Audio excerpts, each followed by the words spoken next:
back up.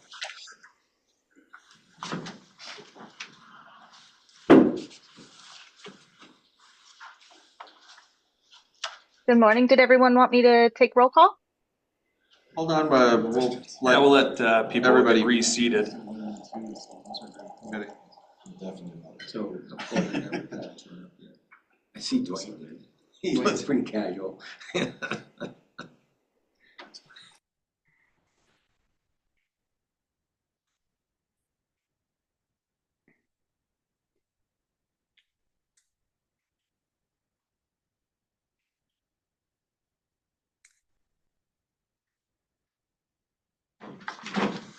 All right, let's call the February 26, 2025 meeting of the Board of Investments to order. First item, I'll just make a note that this video is being recorded. This meeting is being recorded on video, I should say. So take note. Next item, roll call. So Savannah, can you help us out with that? I can. Thank you so much. Good morning, Mr. Chair and members of the board. Jeff Meredith. Present. Cindy Yunkin. Present. Porter Bennett. absent. Tim Kober. Present. Maggie Peterson. Absent. Mark Berry. Here. John Milanovic. Here. Dan Trost. On his way. Okay. Dwayne Iverson. Here. Perfect. We have a quorum. Thank you, Mr. Chair. Thank you. Next item, is there any public comment on issues within the board's jurisdiction? Hearing none, moving on. Approval of the November 20th, 2024 and December 5th, 2024 meeting minutes. I assume everybody's had the chance to review. Is there any questions? Maggie's not here for typos, so. Well, I didn't find any typos either. I learned from the queen of typos. And if you want a motion to approve both of them at the same time or separately? I think we can do them both at the same time, Cindy. I would move to approve the meeting minutes of the November 20th meeting as well as the December 5th, I think it was, meeting. Correct. Second, Iverson. Mr. Chair. All right, we got a motion and a second. Right. Any I think Dwayne seconded. Dwayne sneak in there Yep. first? So, okay. Any other discussion? All in favor? Aye. Aye. Opposed? Motion passes. Next item, administrative business. Start off here. I think we have a new board member, John Milanovic. So welcome to the board. Thank you. I think we're all relatively new in terms of the board. So, but it's been an enjoyable experience for me for the last 3 years. I find the employees and staff here to be very straightforward and open to answer questions. So hopefully you see the same. If you don't know everybody, perhaps we should do some introductions. I'm Jeff Meredith. I'm from Kalispell. I work at Glacier Bancorp in Kalispell. I was just reappointed, so just finished out my first term on the board. Yeah, happy to have you here. Such a good job. They made you chairman. I guess, yeah. That's great. Tim Kober. I'm on the faculty at Montana Tech in the business department in Butte. This will be my third year on the board, middle of my first term. Mark Berry, been on the board the same length as Jeff has. Understand that I'm pending reappointment by the Senate, but I was just reappointed. Happy to be here. I'm retired from serving the state of Montana for 30 years, 25 years with the Montana State Fund as the CFO. Very happily retired. You seem to be enjoying it. Yeah. But the problem is, Mark, you're here. You're not in Florida or Arizona. I'm not. like other people on the board. Great, thank you. John Milanovic, I'm from Butte originally. I lived here for the past 4 years. Started my career with working at an investment consulting firm in Portland, helping pensions, and then worked at Credit Suisse for years, various jobs at hedge funds, et cetera, and then started a company here and moved back, and now I work for a company based out of Miami that does financial services for ultra wealthy kind of network. Cindy, you wanna go? Yeah, I'm Cindy Youngkin. John, I can't see you because the cameras never go over there, but we probably met like 25 years ago in Bozeman or Well, we've something. met a few times, Cindy, yeah. Yeah, but did you live in Bozeman for a while or I something? did for about 10 years. I thought so. So anyway, I practiced law in Bozeman for 30-something years, and I am happily retired as well, and I'm not going to tell you where I am because somebody will give me grief about that. Let me just say, it's the first sunny day I've had in a week, and I'm doing my public service here by being on Zoom, looking outside at the very nice blue skies. That's great. Dwayne? Yeah, I'm Dwayne Iverson. I'm a CPA that's trying to be retired. And so I therefore spending some time in Arizona and stuff. I worked in Shelby for 47 years and stuff. And so I've been on the board for this will be my second year in the first term. John Putnam, I'm the Chief Investment Officer, and I've been here for 20 years now. Started as an analyst and made it to CIO, so. That's awesome. And this is my fifth, I just completed 5 full years as CIO. That's awesome. Dan Villa, ED, just past 6 years. Yeah, I know, kind of boring otherwise. Didn't do anything before that. No, this is, my life started on September 25th, 2018. All right, introductions complete. Moving on to the audit committee report. Mark? Okay, the audit committee met this morning.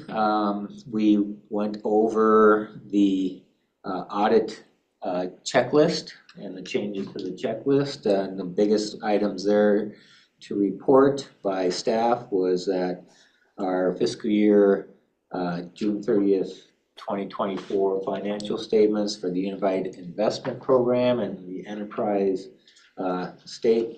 Program statements were completed by LAD with an opinion date of January 8th, 2025.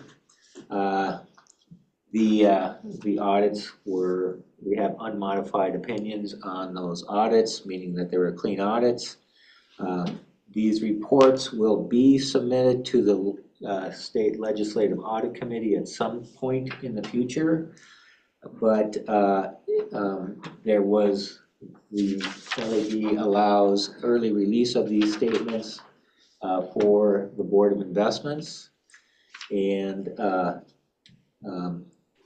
we had staff give us an overview of those statements, but it was a complete clean audit for those statements. Also reported that our fiscal year 24 annual report has been posted to the Board of Investments website.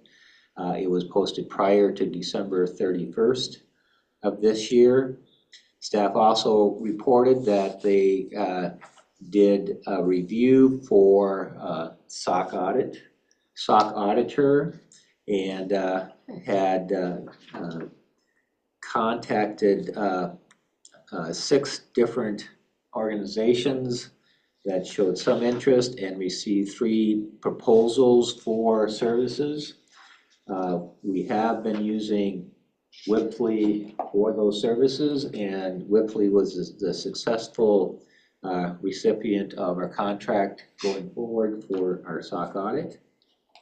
The staff also renewed the contract for GASB consulting services with Eide Bailly to provide those consulting services. And last item that was brought up was the code of ethics that all staff had signed, and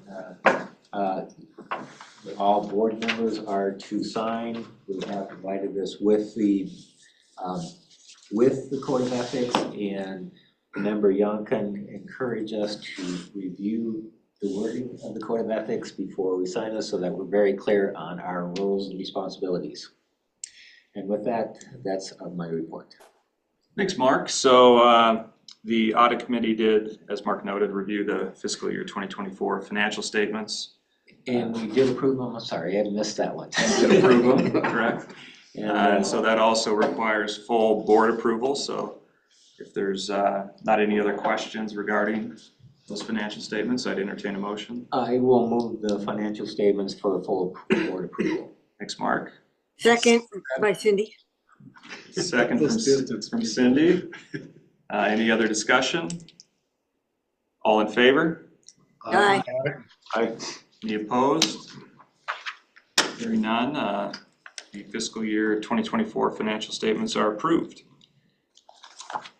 So pause here. Dan, we did introduce ourselves. I assume you guys might know each other already, but I'd give you the opportunity if you want to introduce yourself to our new board member. Hi, I'm Dan Trost. I've been on the board for a few years. I can't remember how, 4 years? It feels like 1 or 20, who knows? But it's a great board. It's an amazing organization, very well run. So I think you're going to be pleased with what you see. Welcome. Thank you very much. Thanks, Dan. All right, next item, loan committee report. Thanks, Chairman Meredith. So the loan committee met this morning and we entertained 3 loans. One was an intercap loan for $2.5 million for the Gallatin County Rural Fire District. Then we had 2 participation loans that were presented by Doug Hill. One was the Mining City Real Estate LLC out of Butte, $840,000, affiliated with Brett's Company LLC. The other one was Brett's Company LLC out of Missoula for $2.5 million. The 2 participation loans totaling just over $3.3 million at this stage, when brought into the aggregate with other loans from Brett's LLC, totaling just under $20 million. So that one has to go to the full board, but all 3 loans were approved by the loan committee this morning. Thank you. Yeah, so as Tim noted, that Brett's LLC and Mining City Real Estate LLC loan participations do need to be approved by the full board. So if there's no other questions, we could, I would entertain a motion. So moved. Is there a second? I will second that. All right, thank you. Chairman. If there's no other discussion, all in favor? Aye. Aye. Opposed? Hearing none, the loans are approved. Thank you. Next item, so comments from TRS and PERS board members. So Maggie's not here, so Dan, All right. give us an update. Last meeting was pretty quick and relatively uneventful, but I am on the legislative committee. We have a few bills that we're following. There's actually, I think, Sean testified this morning on one at 7, I think, that we became a proponent on, which would move the preferred amortization period to 25 years from 30 to say that we're in good standing. We're at 23 now, so it wouldn't really impact us, but I think it would impact Impera.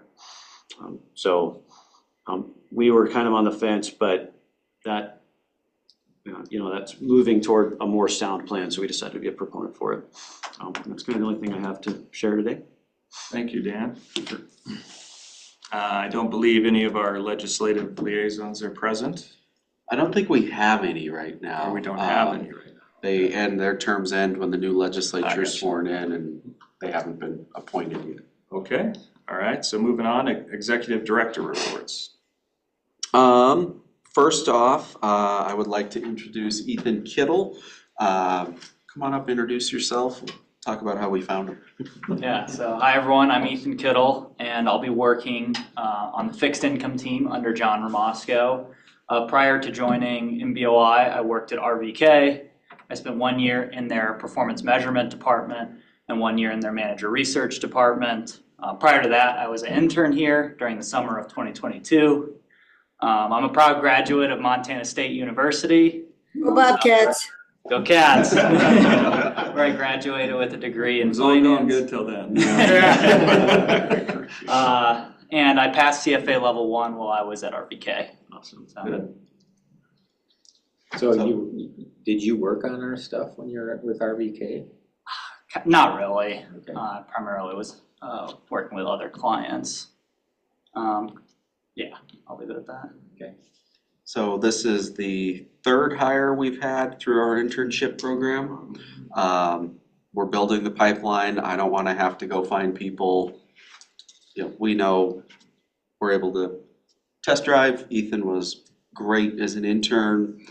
We help our interns go find work, and then we poach them back later, which barely impacts our relationship with our consultant. But Ethan's been great on the team so far. Really excited to have him. We're now 5 deep in fixed income. Yeah, Ish. Ish. Sam's kind of Sam's part-timing kind of, in real estate and elsewhere. and some other things, We're but trying to do some cross-training, so we've got Sam working on some real estate, and John will touch on this on the CIO report. We've got Matt doing some privates, so just trying to cross-pollinate across teams, so we've got A, better coverage, but B, let folks explore other opportunities within the organization, so glad to have him back. Ethan, where are you originally from? Originally from the Atlanta, Georgia area, actually. So grew up there, wanted to go out west, found Montana State, kind of checked all the boxes for me skiing, but also great academics. And yeah, ended up making the move. Ended up moving further west. My parents weren't happy with that, but they're happy I'm 1 time zone closer now. So, And Dan, this is another Ethan, right? Yes, we now have 2 Ethans. that was our only hesitation, so. 2 Ethans, Aaron and Ian. Ethan, Aaron, Ethan, Ian. It'll become confusinger. Yes. Okay. Almost as good as 3 Johns. Yeah, no. Just say John and you mostly. Catch a bunch of them. Yeah. All right, thank you, Ethan. thanks, guys. I don't know if you've heard, but the legislature is in town. And they have a lot of good ideas, many of which impact us. So I'll start with our operational side and the finance side. We requested to stay flat with our budget, as you recall, and just requested that any flow-throughs, so if the Department of Administration fees went up, ITSD fees went up, those would pass through. That request was denied by the legislature. They approved the increases, but then they approved the increases for the other agencies, but then didn't approve the increase for us. So working with them, the remedy that they preferred was to just make us a full fiduciary fund. So now in House Bill 2, the main budget item, there's a language appropriation that would make us a fiduciary fund. That will require a separate act. They're called companion bills. So there's usually a companion bill for each section of House Bill 2, the state's budget. So we're in Section A under the general government. So under the Section A companion bill, there will be language inserted that will make us a full fiduciary fund. That is a big part of how we would get our fees down to that 0.2 level, because we'd be able to bill other assets and use other funds. So for instance, when we have like an ARPA program where we charge a reservation fee, we'll be able to use those dollars to offset our operational costs and bill our participants less. So progress vis-a-vis a loss. So one more time, where is the fiduciary outlined? It is in House Bill 2, Section R, which is the proprietary rates, way at the back. And they have, here's our maximum dollar amount. It was about 8 million. they cut it back to 7.8-ish, which represented the increase that ITSD and the Department of Administration was gonna charge us for their services. That was not approved. But the increases were approved on the other side, so it wound up being a net cut to us. In lieu of that, the number stayed the same, but then a language appropriate was inserted that if an act is approved that designates the Board of Investments as a fiduciary fund, then strike these lines and we'll go be a fiduciary fund. So that's the current status of our operating budget. Lot of separate accounts were proposed in the governor's budget. $100 million in a water trust, that bill is moving forward still. $50 million in a bridges trust, that bill is moving forward still.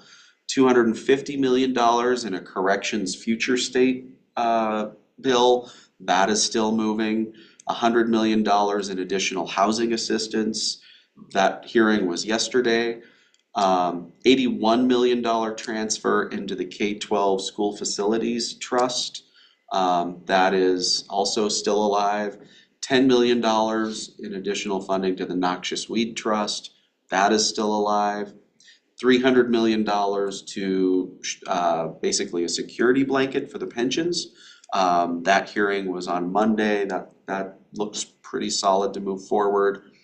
There was $100 million proposed for local government resiliency, so that was, I think, forest thinning, fire-wise type activities, assistance to local governments, dams, canals, things of that nature to prevent flooding.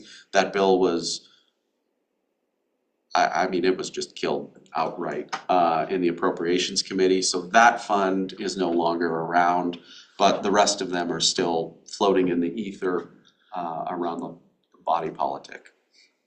Why are these important to us?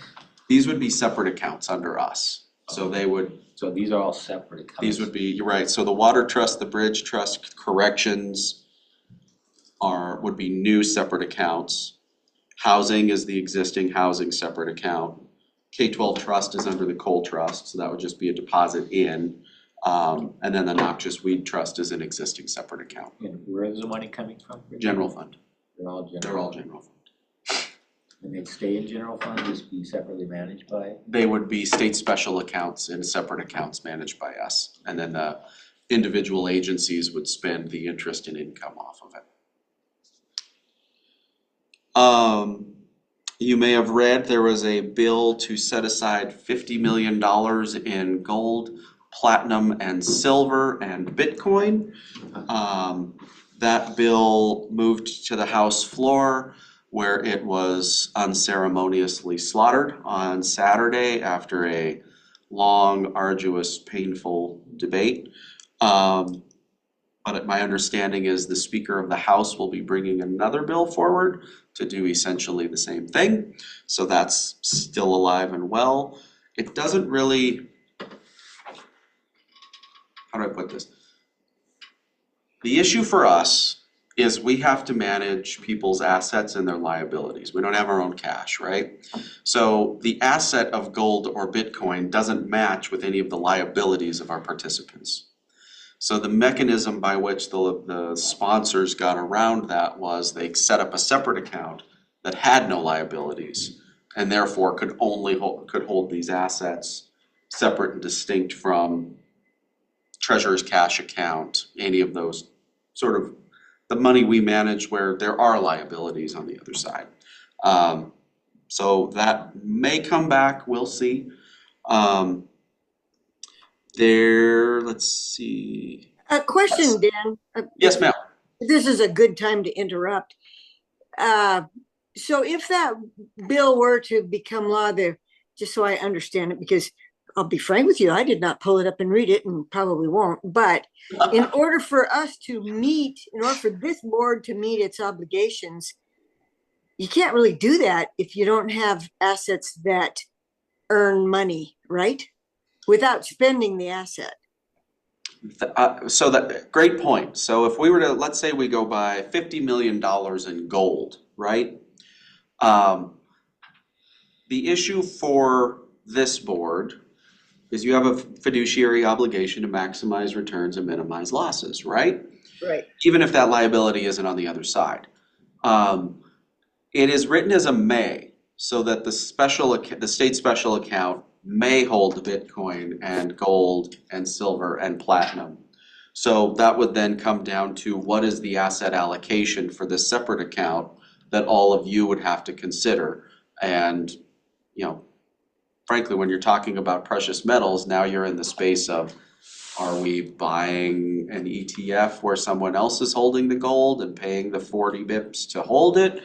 Are we building a vault underneath the Deer Lodge facilities? I mean, what, so there's a lot of questions there. I don't give it a lot of, let me put it this way. Of all the things on our plate right now, where we're gonna custody $50 million in platinum is not high on my list of things to figure out.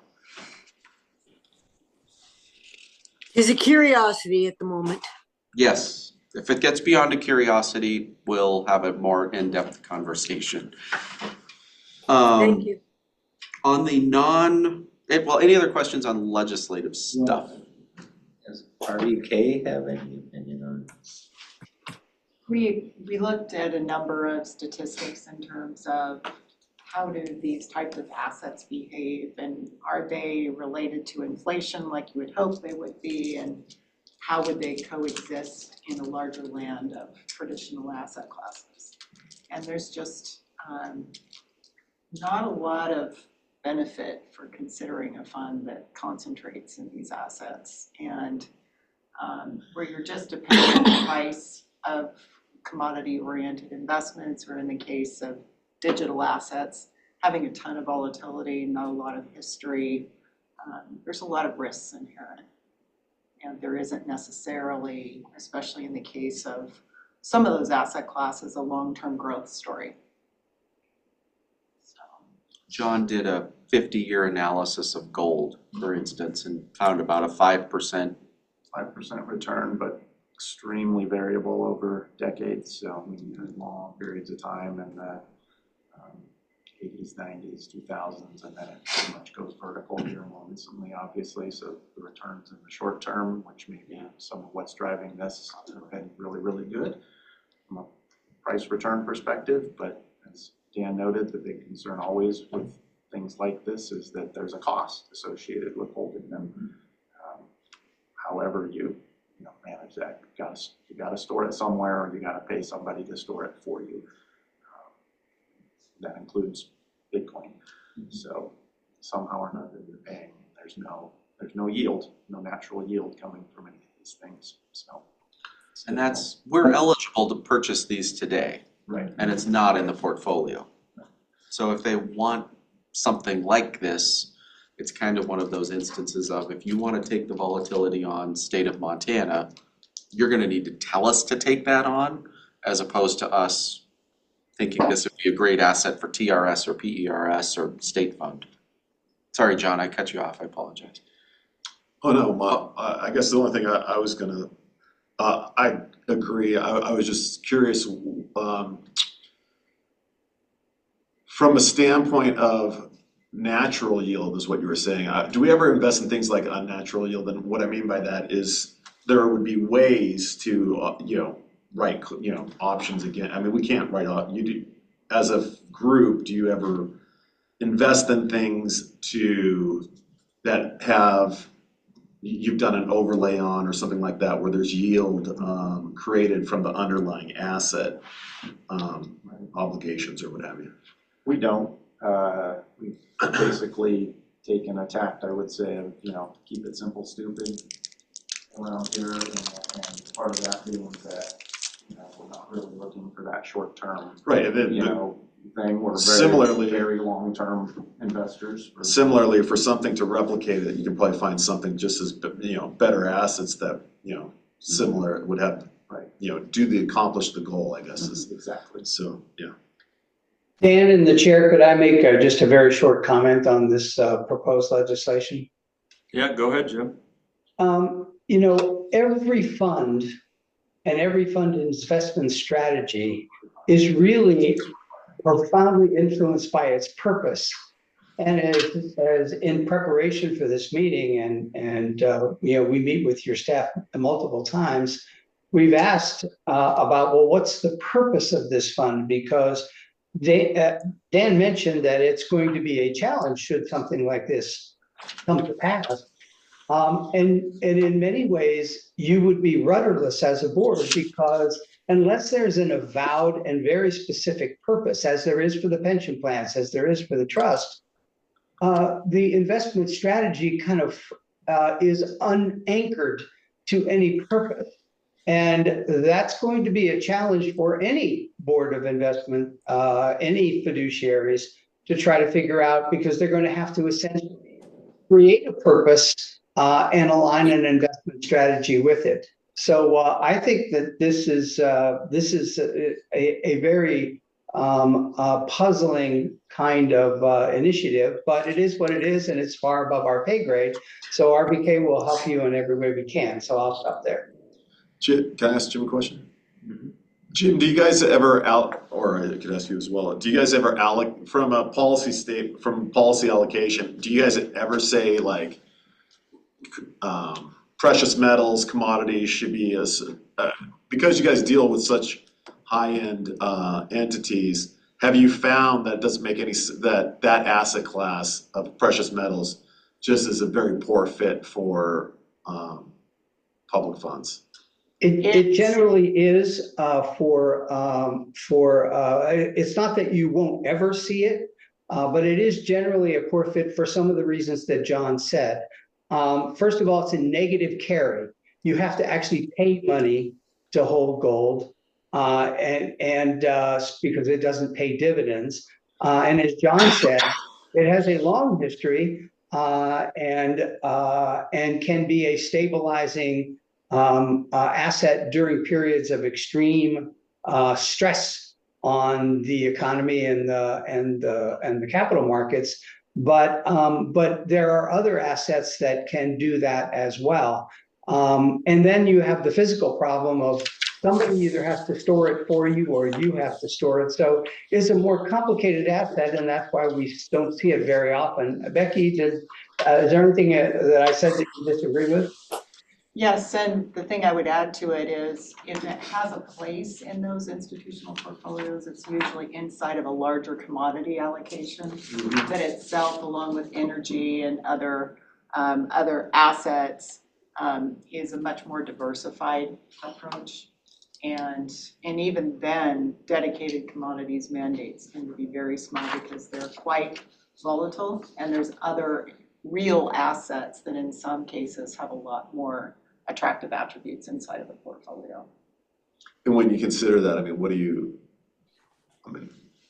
consider as if you were, I guess the question would be, and I think we could be done with this truthfully, it's just a point of kind of curiosity, like from an overall standpoint,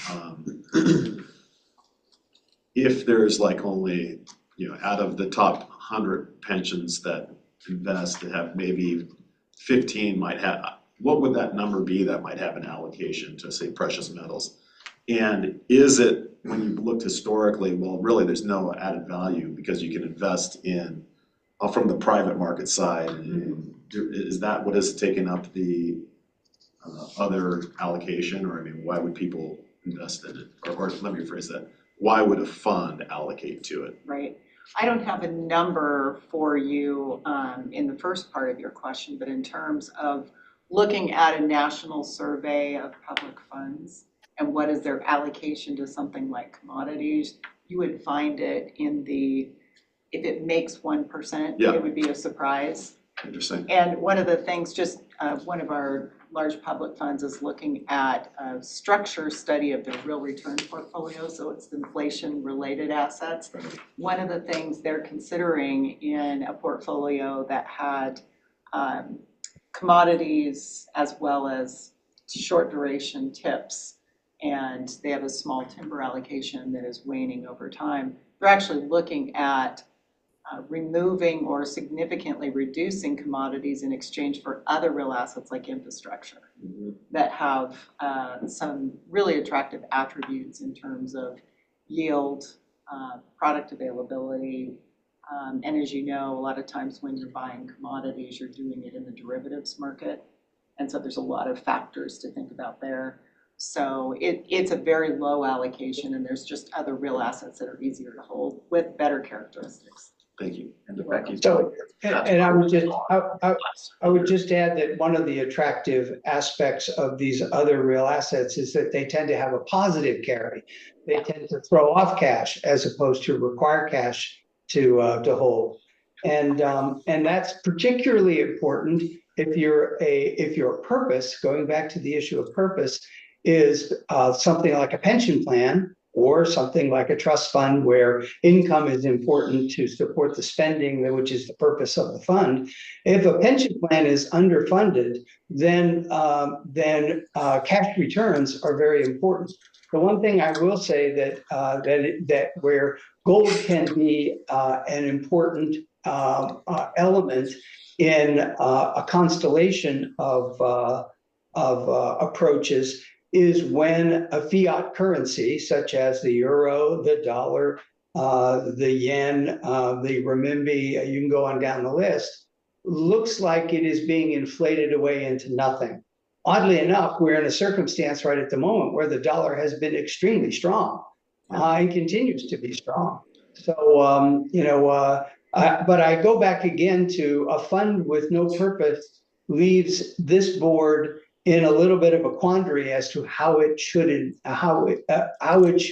fashion an investment strategy for a purpose that is unstated. So I'll stop there. Dan, this is Dwayne. It seems to me the Board of Investments was created to get the government the hell out of the way for proper investment of monies to earn. The legislature is supposed to stay the heck out. The executive branch is supposed to stay the heck out, and you want professional managers managing the money so that we don't go speculating on stuff like this. Yes.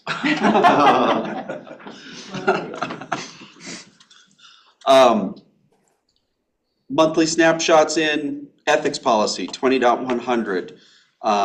Any questions on the ethics policy? It's unchanged from the prior year. Unchanged from the prior year, yep. And if not, just sign it and I'll get it to Savvy to have available for the auditors. You have the disaster recovery and emergency preparedness memo. We did do the exercise with the Department of Military Affairs. We're ready. Not going to get into a lot of the details on the cameras for the next 3 items because I don't want the bad guys to know how and where to get us. But we've tested in partnership with DMA and are in a good position. You've got the memo on the custodial bank relationship and our continuity. Things are going. It's obviously one of our more important relationships. Aaron and the operations team, as well as John and the accounting team, have daily communications. Obviously, that'll show up in our SOC audit and our financial compliance audit if there's any unmanageable issues, but so far it seems all fairly manageable and in a good place. And then the fiduciary and due diligence review, you've got the update. We'll have implemented all of those recommendations and thoughts by the end of this fiscal year. So we'll be that much stronger after that review from last year. So happy to answer any questions. Any other questions for Dan? All right, if not, let's have an overview of the commercial loan program from Doug. Good morning again. So this is a review of the commercial and residential loan portfolios. So the participation program, as of December 31st, had a balance of a little under $100 million. That was 46 loans. The return was 2.89%. We do have one loan reservation for over 5.7 million. And then 2 loans committed for a total of almost 14.3 million. There's no past due loans. The infrastructure loan program has a balance of a little over 9 million. There's 8 loans and the return on that is 3.85%. The intermediary lending program, or IRP program, has a balance of a little under 5.4 million. There's 40 loans. The return, the yield is always 2% on that program.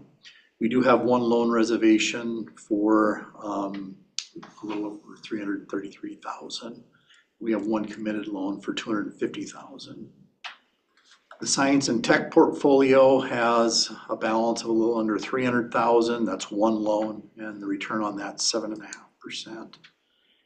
The Montana Facility Finance Authority has a balance of a little over 10.8 million with 16 loans, and the yield on that is 3.39. They do have 2 loan reservations for a little over 2.1 million. The Veterans Home Loan Mortgage Portfolio has a balance of a little over 48 million. That's 269 loans, and the yield on that portfolio is 2.2%. They do have 3 loan reservations, a little over 800,000. There's 5 loans over 90 days past due, or 1.58% of the portfolio. The multifamily cold trust home programs has a balance of a little over 34.5 million. There's 6 loans funded pre-HB 819 that total a little under 11.9 million with a yield of 2.21. There's 1 loan reserved for a little over 1.9 million that has an interest rate of 2%. There's 6 loans funded post HB 819 that total a little over 22.6 million, and the yield on those loans is 3.65%. There's 10 reserve loans totaling almost 28.5 million. The yield is 3.65. The December minimum rate was 3.56, and the average cold trust investment performance is 4.06. The residential loan portfolio has a balance of a little over $1 million. That's 32 loans, and the return is 6.24%. There's no loans over 90 days past due. And then the down payment assistance program has a balance of a little over 81.5 million. There's 138 loans. And as Dan reported earlier, repayments on these begin in January of 27. So with that, happy to answer any questions you might have. Thanks, Doug. On the participation loan program, just looking back to the loan we approved, the rate option there seems pretty attractive. Have you seen any more interest in the state for that program in particular? Yeah. There's always some people kicking tires, trying to see if the participation program would fit. I don't know if a lot of the lenders are looking at the interest rate that we have available. It's more or less, such as Bank of Montana, they don't have the liquidity to make the big loans. First Interstate Bank, they will look at us when the borrower can't come up with their down payment requirement of 35%, where ours is 25%. You have other lenders just inquiring to see if it would work for their programs and if they're really interested in doing it. But the rates our rates are fixed interest rate for the term of the loan, so that is a benefit to the borrower. And if the borrower does create jobs as a result of the loan, then they can get a reduction in our interest rate of up to 2.5%. So, in those situations, it's a big benefit. Yeah, because it does seem, it is a benefit less for the bank and more potentially for the borrower. Yeah. Have we thought, or have we in the past marketed that more focused on marketing to potential borrowers, more so than kind of working through banks and their interest in doing it? We have not. We don't market to the borrower because our customer is the lender. And we would prefer to stay in our lane and work with the lenders. If they have a borrower that wants to participate in the program, we're happy to do it. But to encroach on the lender's customer per se, we have not done that. Because I mean, similarly, the down payment assistance program was obviously seemed to be well known by potential borrowers. It seems like this program does serve a good purpose and is utilized reasonably, but it doesn't seem to be as well known across the state as the free money programs. I think Yes. I think we had Ding, ding, ding. more interest from the lenders getting the word out to their customers. Because obviously a lender is gonna make less money if they participate any of the loan with the Board of Investments. But, you know, in cases where we have this sweetheart interest rate, great rates for the programs, once that word gets out to the lenders take it to the customers start talking with other people, then that interest just kind of snowballs. I think a couple of things on the loan portfolio. First, we actively try not to compete with Montana banks. We want to supplement Montana banks. We want to support Montana banks. Don't want to compete with them. So that goes with the short-term investment pool. What we always tell local governments and school districts is, if you can get a better rate at a bank, by all means, go get it. It's wherever the taxpayer gets the better return, go there. On the loan portfolio, we have sort of this, I don't want to call it a dual mandate, but we have competing interests where we're mandated to have the loan portfolio, but we also have a demand from the legislature to get that yield. So when you have, and you can look in the commercial loan report, we've got a lot of loans that the legislature has authorized below what the trust fund investment pool would otherwise be earning. So Senate Bill 287, it's the pension bill, but it also allows us to sell these individual securities of the loans into the debt and liability free account so that we can be fully invested in the trust fund's investment pool to get better yield for our state clients, but still have these loans for economic development, housing, whatever, churning in the system.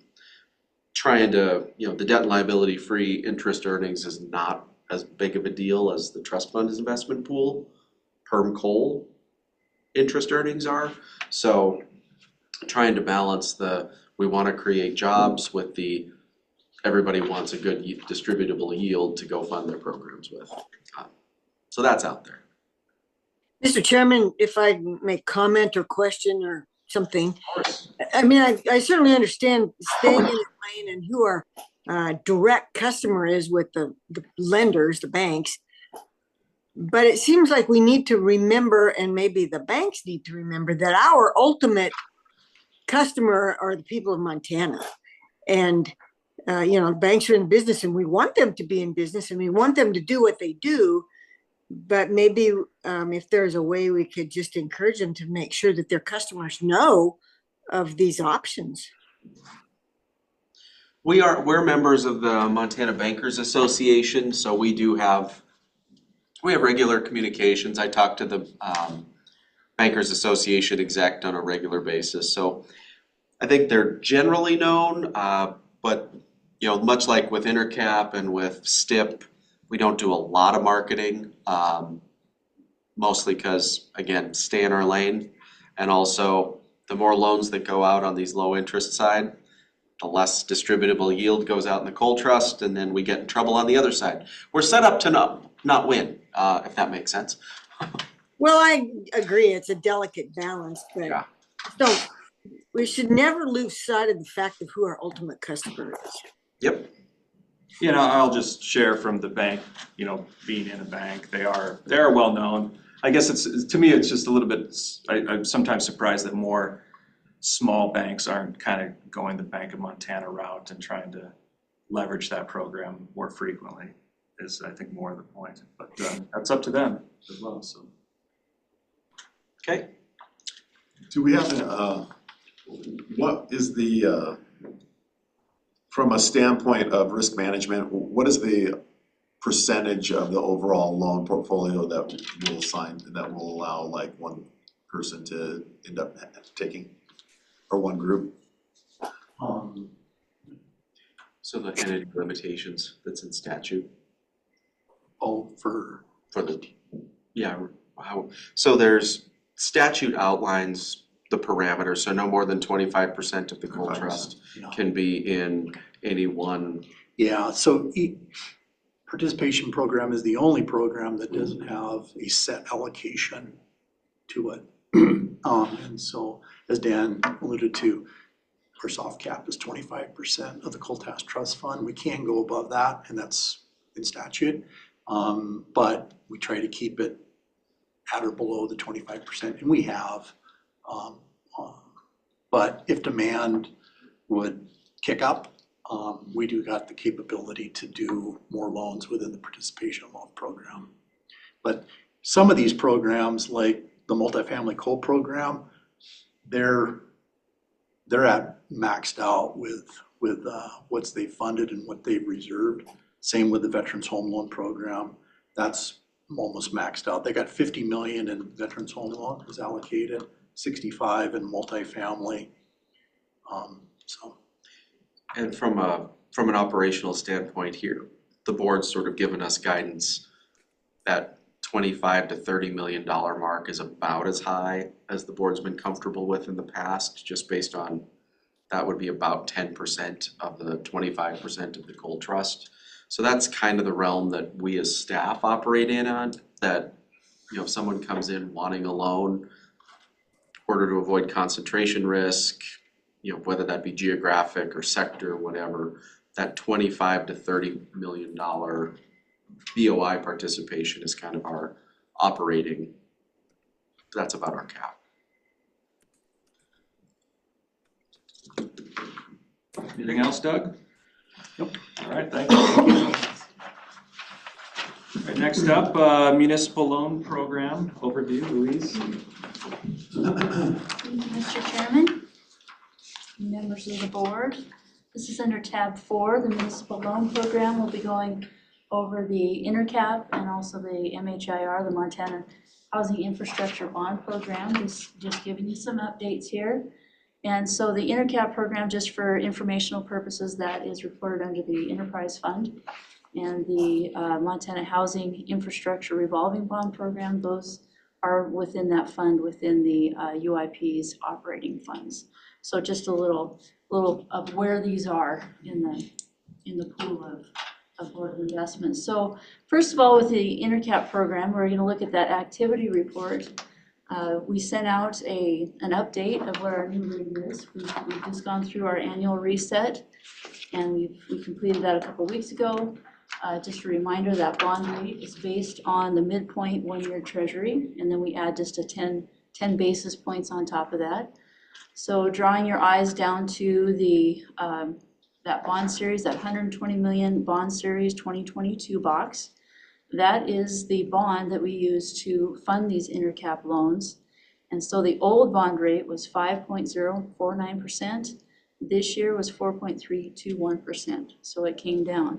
And when that bond rate comes down, we're also able to lower that loan interest rate for our borrowers. So if you take a look off to the right there, the loans for auto pay was 5.75. We were able to drop that to 5% this year.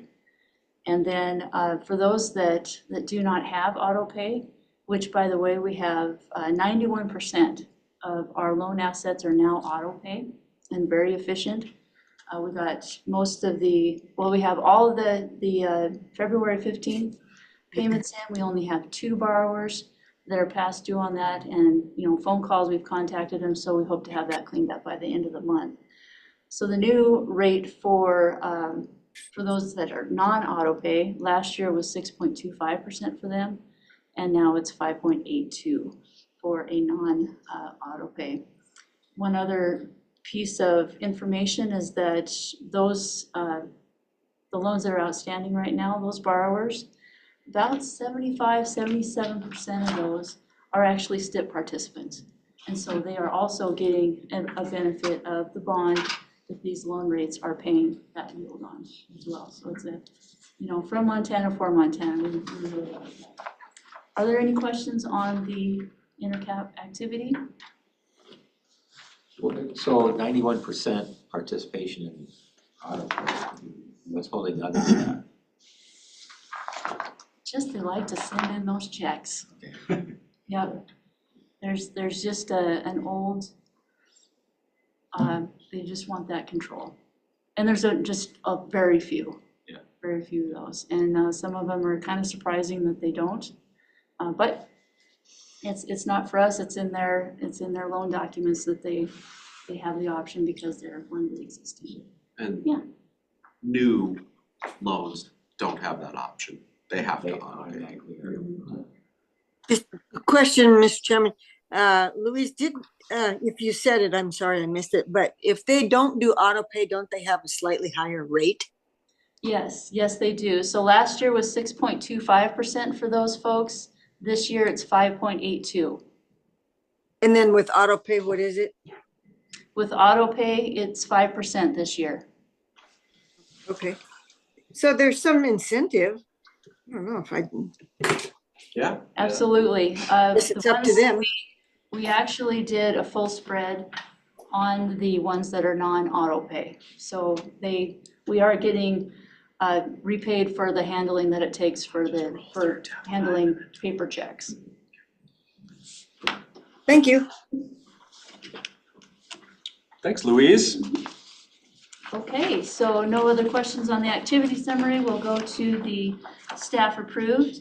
Now, this morning, loan committee approved the Gallatin Gateway Rural Fire District loan, so they are new borrowers.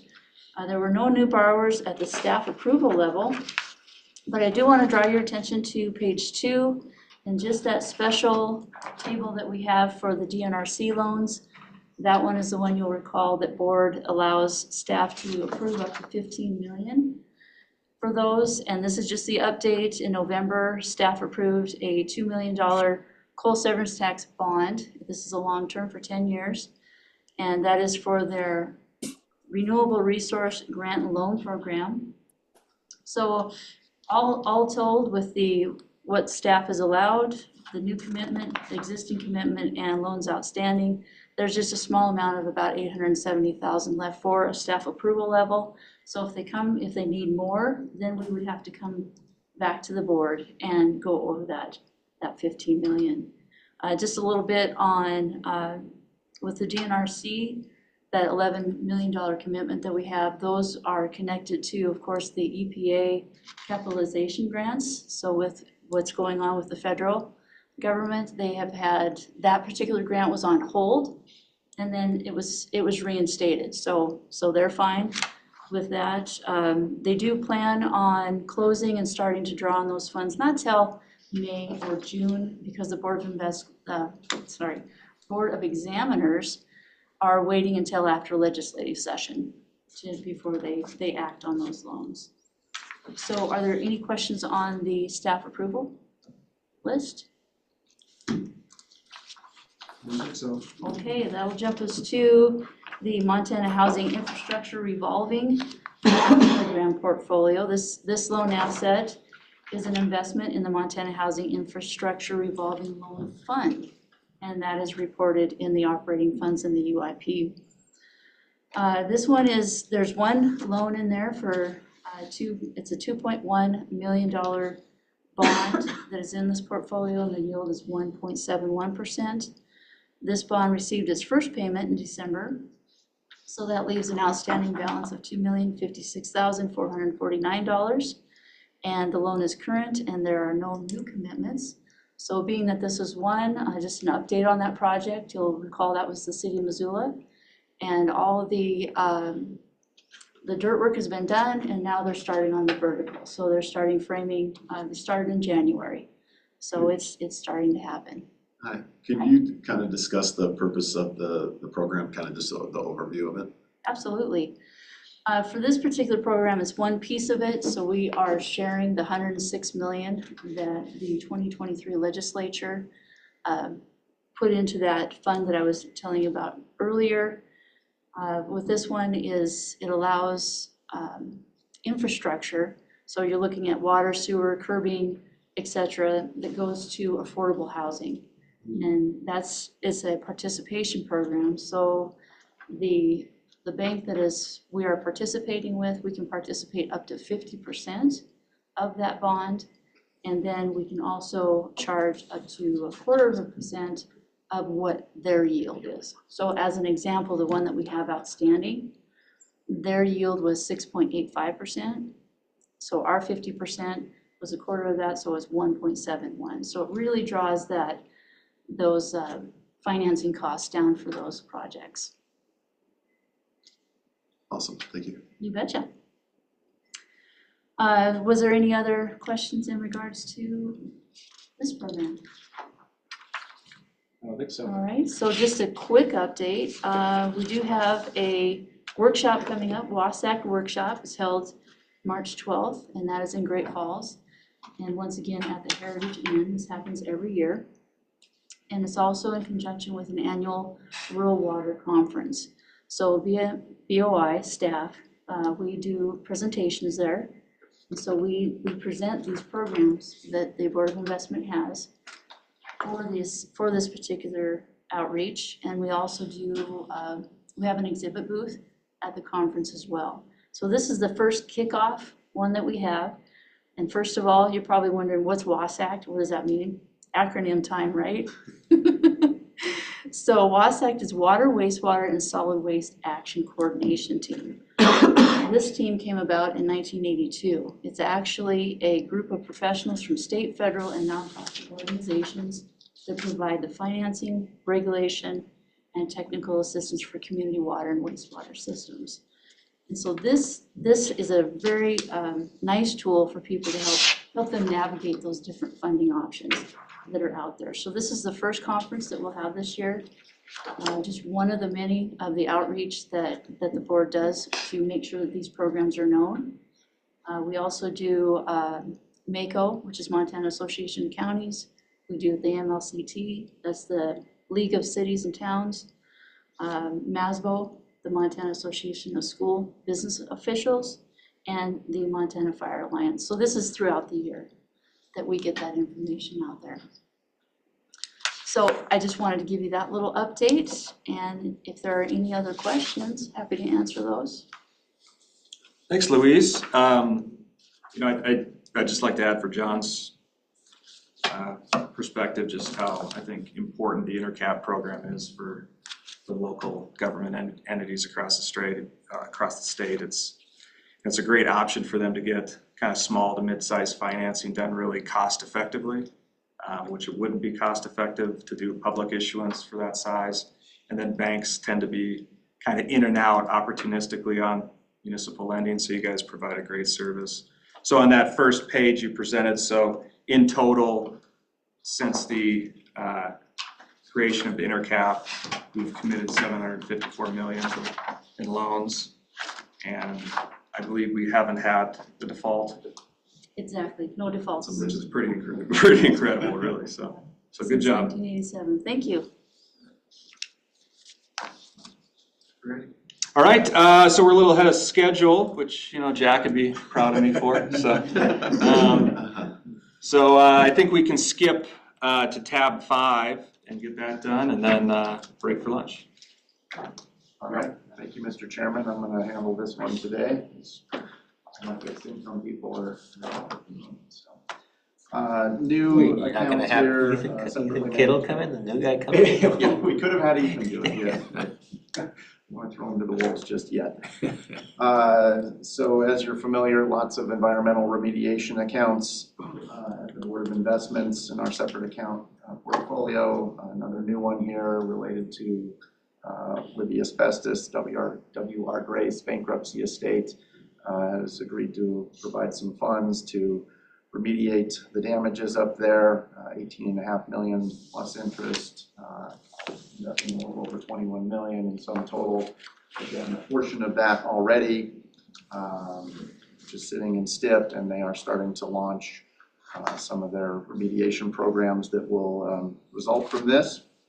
So bringing you a new policy for that purpose. And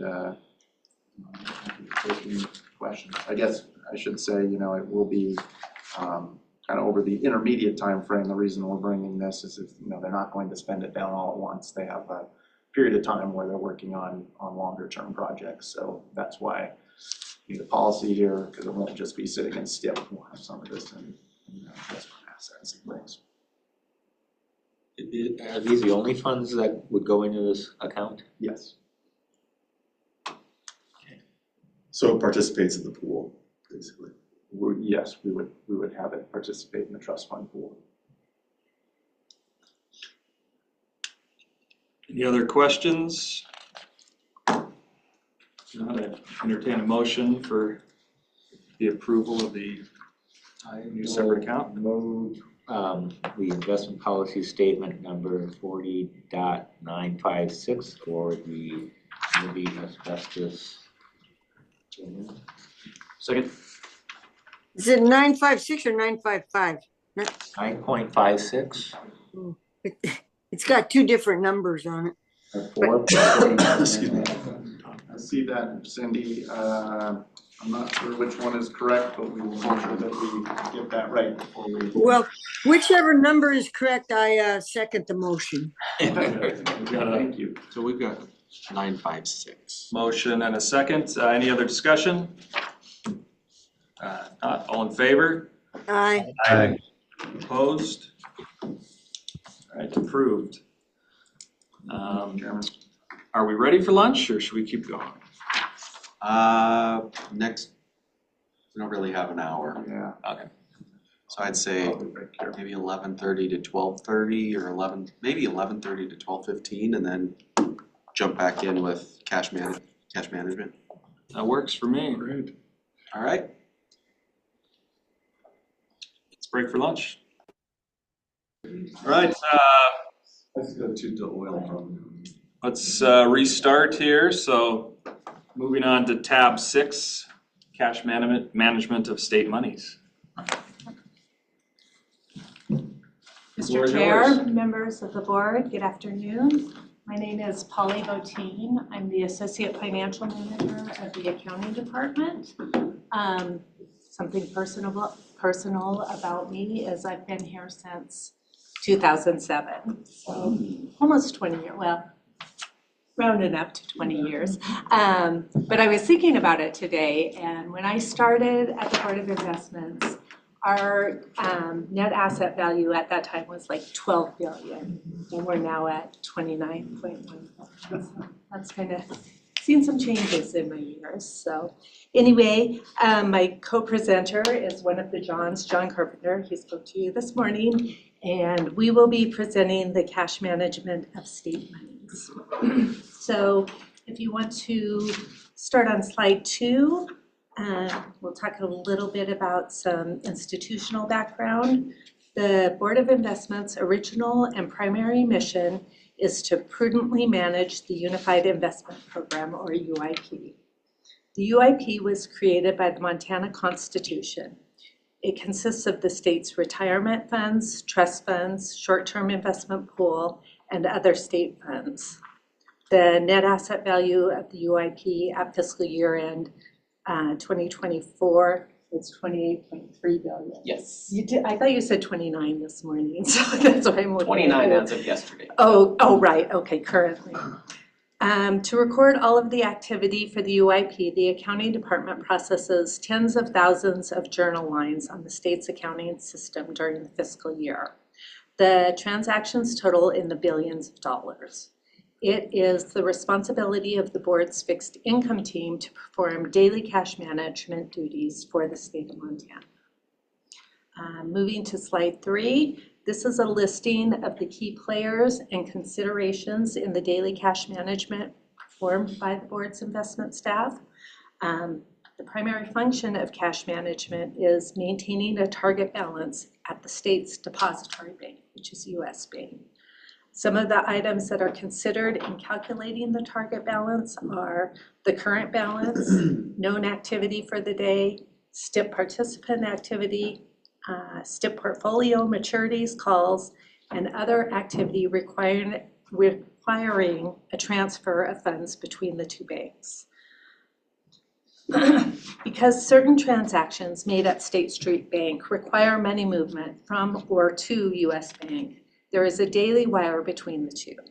To determine how much will be transferred between the banks daily, our custodial bank provides a daily cash movement sheet that details all relevant transactions. Once the cash movement sheet has been approved by the fixed income team, the wire is sent. Depending on the activity, money could be moving from State Street to US Bank or vice versa. To give you a feel for what that looks like, we've provided some examples beginning on slide 4. Towards the end of each business day, State Street Bank prepares a cash forecast for the following day. The forecast is used to determine how much the fixed income team has to spend or how much in securities or money markets should be bought for the STIP portfolio for the day while considering what the net wire will be and what the ending balance at US Bank will be. This is an example of what the cash forecast would look like. The fixed income team would use the forecast and other tools at their disposal to determine what type of wire they would want for the day and then make appropriate STIP portfolio purchases. They also have the option of buying or selling money market accounts held in the STIP portfolio to arrive at the desired ending cash. So basically, Yeah, sure. you can just basically look at slide 4 and 5 as kind of snapshots in time of day 1, day 2, what it kind of looks like. Yeah. What is the Silverbow Capital contribution one? I'm sorry, say that again. At the bottom, it says other, there's on both pages, the 12.02 EW Silverbow Capital contribution. That's a real estate, made a capital call to us. Oh, okay. Yeah. Oh, okay. Thank you, John. Yep. I was just getting there to see it. Yes, and so that's exactly right. Like the before is the slide 4, and it's got all those TBDs, and those are there because those are going to be decisions that the fixed income team is going to be making. So, you know, if you're paying attention to the bottom lines, the ending cash on the slide 4 is 126 million. Then after, on the second one, after they've added some purchases, it's gone down to 11 million. So I'm going to probably reiterate some of that right now. So slide 5 shows an example of fixed income executing 3 additional purchases for the day, totaling 115 million, which also changes the ending cash by that amount. When looking at the differences between the forecast on slide 4 and the cash movement sheet on slide 5, we're concentrating on the top section, that purchase section, and the after picture, we're showing the purchases of ABC Corp, Mickey Mouse, and Google, and those are obviously just made up security names. So once the trades have been finalized and fixed income has approved the cash movement sheet for the day, a wire will be initiated to settle cash. In this example, the ending wire would be the 11.1 million. That's kind of it. Does anyone have any other questions on the cash movement sheets and kind of how they're using that tool? When you, the people who trade this internally, do you, and I guess this is for all of our trading internally, because they don't have to be registered, like there's no, I mean, what process do they have to become? They don't have to do Series 7. They don't have to be that type of stuff. No, they don't. Most of them have, obviously they've done training here and everything. Most of them either have or are working on CFAs or KIAs or those sorts of things. But yeah, that's awesome. But no SEC registration type stuff. Not necessary. So that's the investment side, making the purchases, and then the accounting side is we're of course recording all of it and facilitating the cash movement. Like we will initiate wires. If it's coming from US Bank to State Street, then we initiate the wires. But Of course, we use all of our internal control procedures. Nobody can just initiate a wire on their own. It has to be initiated by someone and then has to go through various approval levels as well. Okay, so now moving to slide 6, one of the major players in determining the daily cash movement amounts is this short-term investment pool. In 1973, the board created STIP to allow participants access to a highly liquid investment vehicle. State agencies and local governments are allowed to participate in STIP. I think it's helpful to think of STIP in terms of 2 components. STIP is made up of the investments held in its portfolio and the activity that goes along with those investments. For example, from the cash movement sheet, you see the purchases and sales or maturities, and there may be related income coming in on any various day as well. The second component of STIP is the pool participants. They are requesting buys and sells of their STIP accounts based on their daily cash needs. So the accounting department processes all of those daily transactions on their behalf, as well as distributing the net income to them monthly. And another thing to note is that STIP trades at $1 always. So moving on to slide 7, for a state agency or local government to become a participant, there are agreements and forms that need to be completed and submitted to the accounting department. Once the appropriate forms are processed, participants can access their accounts through a web portal available on our website. STIP transactions initiated before the daily 2 p.m. deadline will be charged or credited to their accounts on the following business days. So for state agencies, we record the transaction on the state accounting system. For local governments, the activity is processed through their designated bank via ACH. On the first business day of the month, investment earnings are distributed to participants for the prior month, and they can elect to receive the earnings or they can be reinvested instead. It's all determined when they set up their account. Slide 8, as determined by the investment staff, the focus of STIP is safety first, liquidity second, and income third. The strategic objectives of STIP are the preservation of principal, providing liquidity to participants, and always employing prudent investment practices.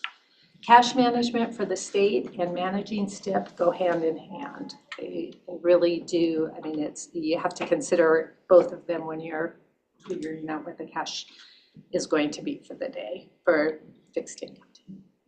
Slide 9 just shows some of the investment guidelines established in the STIP investment policy to meet the objectives of STIP. These guidelines include limits on maturities of investments held in STIP and daily and weekly liquidity requirements. Then we just have some points of interest on the STIP. Slide 10 is a 10-year look back at month-end balance of STIP. You can see that it's gone up quite a bit. Did I read that part of that was from COVID payment or something like that? Well, so like in 20, you see it jump a bit, and that was from CARES Act money coming into the state. And then 22, 23 is when the ARPA money came in. So. And that's also when income tax collections really started to take off. And it's funny, so if you look in, sorry, Polly, if you look in July of 23, you can see where the, do you remember the income tax and property tax rebates went out? You can see that in the cash flows. That's interesting.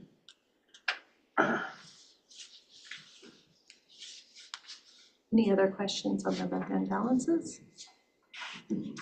And then slide 11, same period, just shows what the STIP yield has been doing. So what's the term? I mean, so that's pretty good return. I mean, that's. Yeah. Looking at, I mean, not knowing anymore, 4.5%. How far out, I mean, how many days out are you guys going? I mean, like, I'm gonna defer that kind of We question are, to John. So the WAM, it's in the investment section later, but I think it's 60 days now, maybe something like that. Something in that ballpark. It is in your presentation. It is in there, I don't have it, 364, I can't remember Could exactly. you repeat the answer to that last question? I didn't quite hear it. Yeah, Porter, John was wondering what the duration of the STIP portfolio was, and it's about 64 days. The weighted average maturity. Yeah. The WAM, as we say. Yeah. 63, 64 days, something like that. The policy limit is Policy allows 90. us to go to 120, I believe now. We changed that not terribly long ago. Thanks. 61 this morning. Okay. There you go. I guess a follow-up there would be, Becky, what do you see typically, like, I mean, I remember something in like the early 2000s where cash management, there was some issue with like the city of LA went bankrupt or something, or there was an issue with a very short term, like small cash paper there. What would be like the average for a similarly sized or similar pension? It would be Or fund? very, very typically in that area. Especially when you look at what the yields have been on the short end of the curve, really hasn't paid much to go out at this point. And it's nice that you've got flexibility to go out to the 120 days. So one of the reasons that we're comfortable having at least the potential for longer dated stuff in that pool is because the majority of the money that's in there is state agencies, and they don't have a choice, right? We are the investment arm for the state. So there is no, unlike a normal money market fund, there is no worry about a run on the bank, if you will. They cannot withdraw that. So we have this huge base of funds. So even if you assume that the state's going to spend a lot of money and they're going to draw down their balances, there is still a large chunk of that fund that is going to remain always.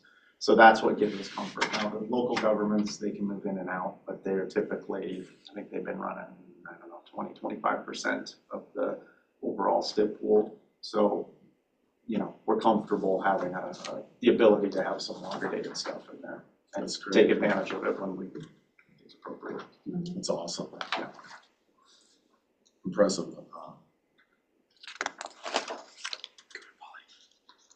Okay, so the next slide is slide 12, and that is just a snapshot of the top 10 state STIP participants with the highest balances as of January 31st. So there's no questions there. John's going to take over the presentation from here.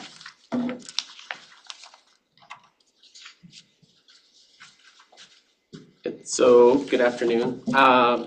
As John kind of teed me up on this, so Treasurer's Fund is all of the cash that's not invested in STIP that's held by state agencies. So when they fill out a STIP agreement, the department has to note in law where they're allowed to maintain the interest from their account. If they don't have that right, then it just goes into this, and we call it the Treasurer's Fund.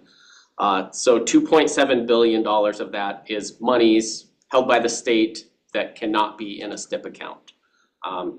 At 131, that was 31% of the total STIP. So we had an $8.8 billion balance. And again, 2.7 billion of that was in Treasurer's Fund. A policy change in 21 allowed the investment in trust funds investment pool as a means for increasing yield on funds that the state was not going to access in the short term. If we go to slide 14, this touches on kind of the profile of Treasurer's Fund as it sits at 131. So policy limits longer term securities to the 12-month average of the lowest balance in 10 years over the past running 10 years. So currently that's at 660 million, and The treasurer's fund has 532 million as of December 31st, so well below our thresholds there. And then again, the composition there, mostly STIP, again, providing liquidity, 16% treasurer's fund, and 1% in other securities. If we go to numbering, 15 shows the 10-year history of the treasurer's fund. So again, I feel like Putnam's heard this presentation before. He set me up. Income tax revenues, you can see where those climbed. Property tax revenues also accelerated. If you look at it on a micro level, you'll see January it jumps with income tax payments, and then every May and November we get property taxes. And then for some reason, every 2 years in July, on odd number years, it goes down. You could ask the former budget director why that is. So again, just cyclical trends, but we have the liquidity there to meet the needs of the board and the agencies. And again, we already talked about the ramp up with CARES and ARPA funds, so we won't linger on that. 16 talks about the trust funds. So again, 16% of treasurers is in trust. The strategic objective there is to get a higher yield versus STIP. So typically this is provided to agencies with long range, like the IPS you approved earlier this morning. An example of they need some liquidity in the short term, but then there's funds that won't be expended for at least 5 years. And so we put those funds in the trust fund pool. Again, higher yield over time and also diversity as trust fund holds real estate among other, a lot more corporates and longer duration assets there. I'll also note that the trust fund pool distributed $119 million to participants. A lot of those, so you think about the programs that live off of the earnings, that's why they're in trust fund. So they get that monthly distribution and they can further the programs that they support there. And finally, we'll go to slide 17, which talks about our other separately managed accounts. So these are accounts with, I would say, a higher level of service. So they need something besides just STIP. So this is the list of separate accounts. These are handled by the fixed income team, are basically our relationship managers there. They're the ones that will meet with the agencies and say, what are your cash needs? Do you need to modify your IPS? And just kind of work, that one-on-one relationship for higher need agencies that don't just park it in STIP and forget about it. So this is not inclusive of STIP participants. So just for fun, I went and looked. As of yesterday, we have 370 state agencies or state agency accounts. So again, there's like DNRC has multiple STIP accounts for different programs, different needs, and then 200 local government accounts as of yesterday. So kind of gives you an idea. And then as far as balance, state agency is 78% of the total and local governments the other 22%. So that balance has swung towards the agency side over the last few years, again, for the reasons that we talked about. Chairman, can I ask a question quickly?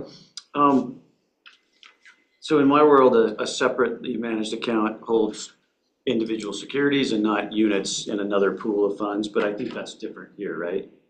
It is, for the most part. Okay. Almost all of the what we call separately managed accounts, are generally STIP and trust fund. Okay, so trust some percentage trust of fund's each, kind of the but- mutual fund. Yep. Occasionally, they hold individual securities if we know that they have targeted cash flows, like, hey, we are gonna have a payment in 10 years for this piece of equipment or whatever, and it's gonna be, $5 million, we might, drop a treasury on that or something like that, but it's not too much of that. All right, thank you. Perfect. Any questions on that? Otherwise, we'll Move to the conclusion. So in summary, you can see there's several moving parts in managing the state monies on a daily basis, from the fixed income forecast to operations actually sending the trades to our custodial bank and accounting to ultimately book those transactions. So our responsibility as managers is meeting the state's cash needs through generating investment income and, as Polly said, taking prudent amount of risk. So managing the state monies is a critical role for BOI, and we could not do it without the hard work of the entire team. I want to thank Fixed Income, Operations, and Accounting again for their continued efforts. With that, happy to take any questions. Any questions? Thanks, John. Absolutely. Thank you. All right, let's move on to tab 7, so RBK. Great, thank you so much. Well, behind tab 7, we've got two presentations. As you know, there's an executive summary and capital market commentary, and then the longer performance report that just follows. So I'll start in that executive summary section on page 4, which has a chart at the bottom that shows you how strong a year we had in 2024. I realize we're at the midway point of our fiscal year. We'll talk a little bit about what we've learned so far in this fiscal year. But as you look at the bars at the bottom of page 4 in that section, you can see the returns for the various markets. These are the public markets. On the left-hand side in blue, in all the asset classes case, that's the full year, and then the green is the quarter bar. So the star of the show has been the US equity market, as you know, with returns of 25%. We had returns of 26%. I have a chart a little bit later that will show you with and without technology, because that really has been the name of the game and for the past few years. But as you look across the chart, we had a number of asset classes that were very accretive to your returns in the year, and in the quarter, all these primary asset classes were positive. And it was, as we look at the year, there were a lot of risks to economic growth that we talk about in the text: inflation, wars, the prospect of trade disruptions. Risk assets continued to perform. There were certainly, in the equity markets, positive returns around the world of about 17% for equities, and this again has really been buoyed by the US equity market. There was some concern at the end of the year about the Chinese and other non-US securities due to the trade measures that were anticipated prior to the election from the Trump administration and now continue on, as you read in the news. That did cause some disruption as we got towards the end of the year. And that primarily affected value-oriented stocks, and the growth stocks continued to rise. As we look at the fixed income markets, we saw credit spreads within debt markets start to come down and continue their compression. So we had fixed income investments like high yield, leverage loans, securitized fixed income, doing very well in this environment. So if you took a little bit more risk in fixed income, you tended to be paid for it. When we look at the broad view of GDP growth, the view of GDP growth kind of on a global basis last year was a little over 3% for 2024, anticipating that that will just notch up slightly in 2025 and 2026. Inflation, as we look on a global scale for the G20, is last year was around 5.4%, so still elevated compared to where a lot of these developed economies would like to be. But it's expected to decline this year and next year to 3.5% and then 2.9%. This is what our Fed is keenly focused on, is their own goals to move inflation down closer to 2%. Obviously, as we look at that goal, it's been stickier than probably anticipated, but the Fed is going to continue to monitor the data on not only inflation, but unemployment to make sure that we still maintain that healthy economy while they pursue reducing inflation. And at this point, we have enough factors that are both pressing on inflation and disinflationary. We seem to be in a range when it comes to the CPI. Now, last year, as you know, the Fed did cut interest rates by 1% in 3 different events. This year remains to be seen if there will be an event or not, but certainly heading into the end of last year, it was anticipated that we'd have a couple of rate cuts in 2025. At this point, the way the inflation data is going, I would not be surprised that that is cut in half in terms of expectations or none at all, but certainly probably nothing until towards the end of the year. As you look on the next page, there's a little bit more commentary on other central banks as we look at this issue with inflation and what their monetary policy movements are. The European Central Bank also reduced their interest rates by about 1%.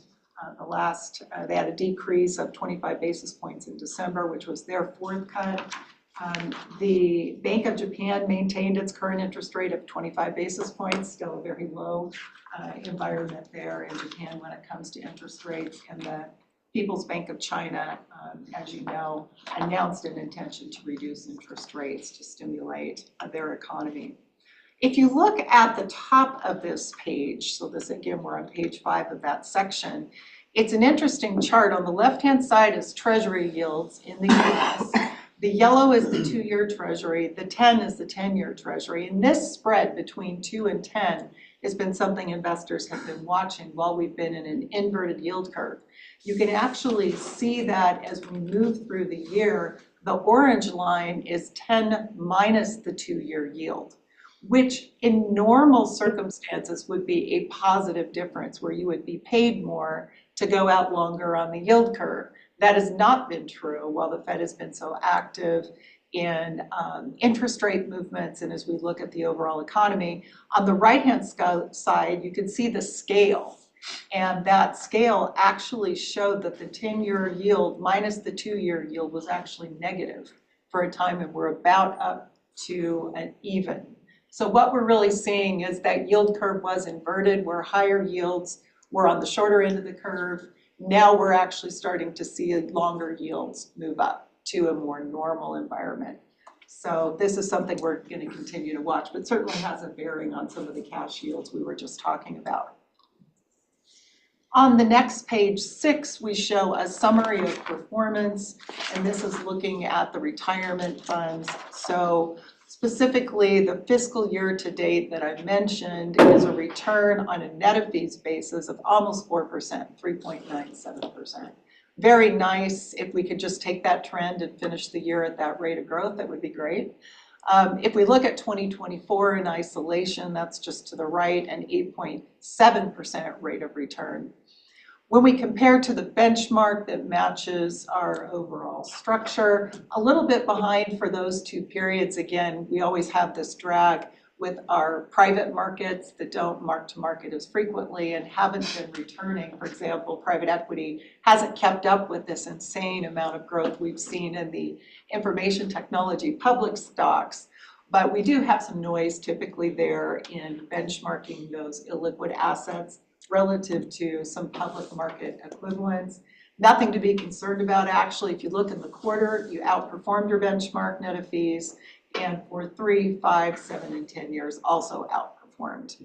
Your rank compared to other public funds, which is over 50 other public funds that are greater than 5 billion, you can see your rank has been terrific. In fact, for longer periods of time, 5, 7, and 10 years, you're in the top quartile. In the last 10 years, you're in the top decile.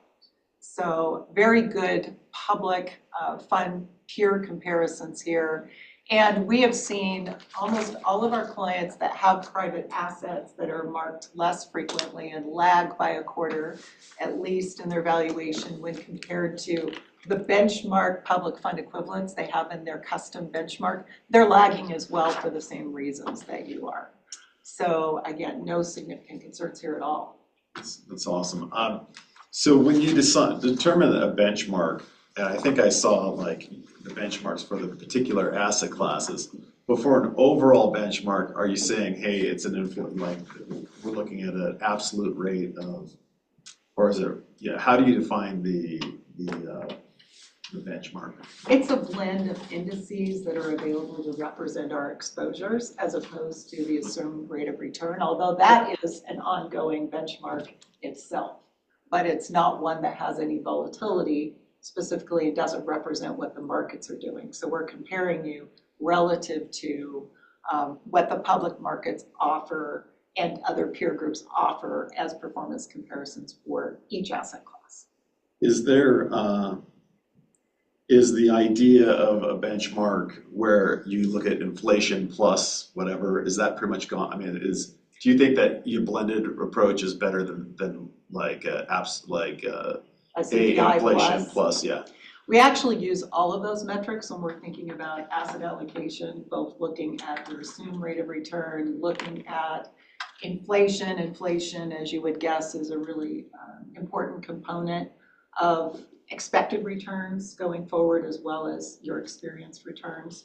So this benchmark is really meant to compare you to what the investment opportunity set looks like when you blend it relative to the asset allocation decisions that you've made and the exposures that you have, rather than a long-term CPI plus type of methodology or just your assumed rate of return.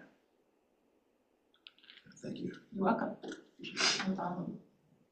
So again, just summary on this page is you continue to do very well relative to your peers, relative to your benchmark over the long term. And you've earned a return of almost 4% for 6 months, which is half your fiscal year. If you look at the structure visually on the next page for CAP, which is the primary component of the retirement funds, you can see the consolidated asset pension pool in a picture is in the middle of that page, and its allocation in dollars. In this case, the scale is billions. You can see the diversification that you have in the portfolio. The largest component is, of course, public equities and domestic equities specifically. But if you're looking at the public equity components, it is the green on the right-hand side of the pie chart married to the orange international equity that's almost straight across the circle. To give you an idea of what these asset class tool performance has been over the fiscal year to date and calendar year to date, that information starts at the bottom of the page. And you can see here on page 7, the fiscal year-to-date return for domestic equities was almost 9%, and calendar year was almost 23%. Again, please don't get used to that rate of growth. And ironically, when we look at that and international equities, I'll show you in your risk report, these great returns actually are the source of the biggest contribution to volatility in your portfolio as well. So a lot of our work here is to help diversify the portfolio to get the best we can get from some of these asset classes like equity, but also protect us when they do have down markets, which happens. And most recently in 2022, as you may remember. International equity had a much softer fiscal year to date, a 1% rate of return and a 6.5% rate of return for the year. What was actually going on here is obviously a lot softer environment in Europe as we look at more sanguine economic realities here. But we've had a very strong dollar, which when you take non-US assets and translate them back into the US dollar, that hurts returns. So that is just a reality, and I'll show you a chart on that in just a moment. You may remember our domestic equity portfolio is indexed. We have a blend of capitalizations between large, mid, and small. Bit of an overweight to small cap as we look at our overall structure. But again, long term, we would expect that the blend of small cap at a little larger weight will be accretive in more normal market environments, not when big tech is ruling the market. International, again, at the bottom, no concerns there in our relative performance. Our rank, as you saw in domestic equity, is very strong. It has been so hard to beat the indices in US equity, and that's one of the reasons you're entirely indexed. It's cheap, and it's been a very difficult place for active management to succeed. The rank compared to other public fund peers can tell you that others may try active management, but you're winning by just having exposure to the market itself. When you look at core fixed income and non-core fixed income on the next page, You can see the return for the fiscal year to date of 1.5% and 4.6% respectively. And for the year for core fixed income, about a 1.2% rate of return and 7% for non-core fixed income. It was a year where we actually saw some rates moving up through the year, which was a challenge certainly in core fixed income. In non-core fixed income, it is a combination of high yield, which for the calendar year earned about 8%, combined with convertibles at about 5.8%, emerging market debt at about 3.5%, and in that category, preferred stock actually earned a return, or preferred securities earned a return of 10.4.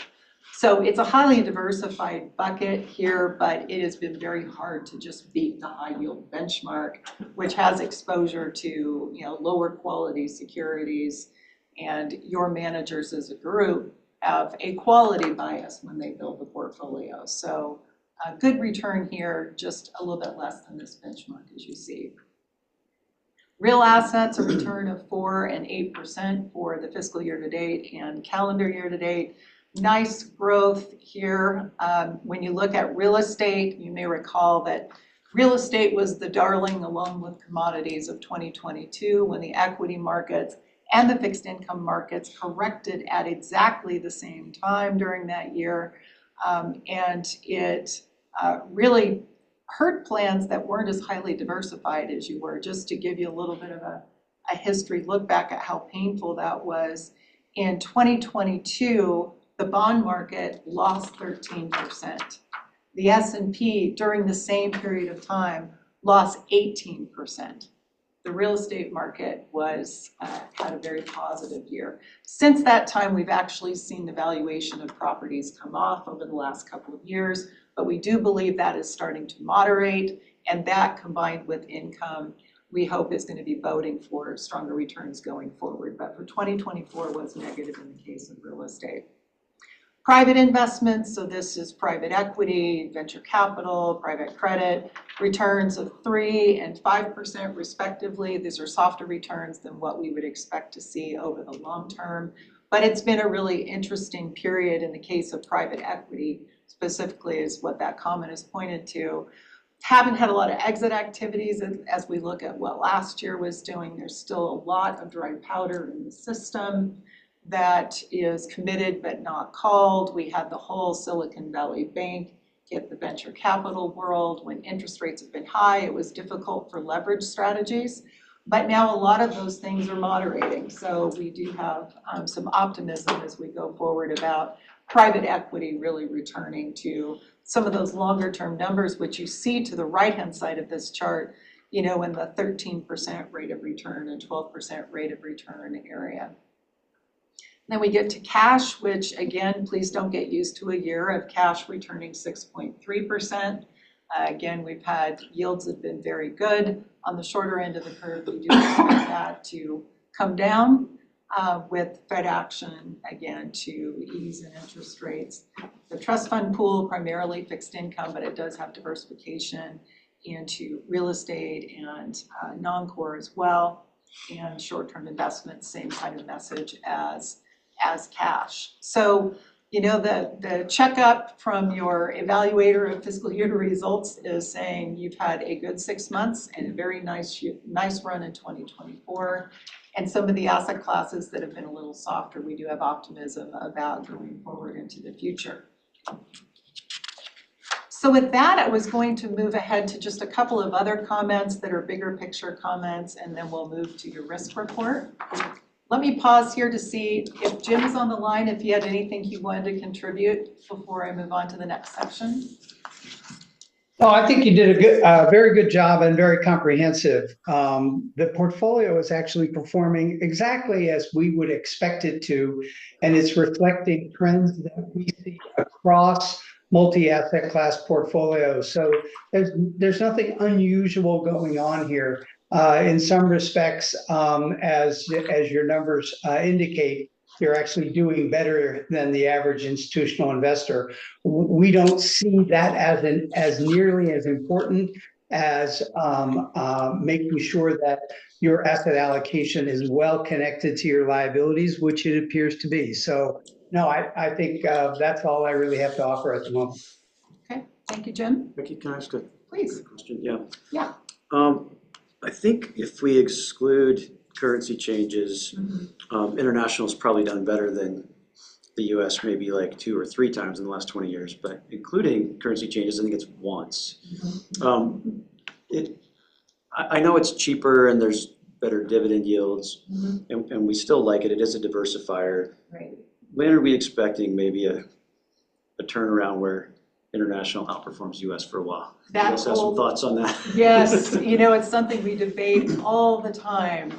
When you look at the buildup, and we'll go through this when we go through our capital market assumptions, I think at the next meeting.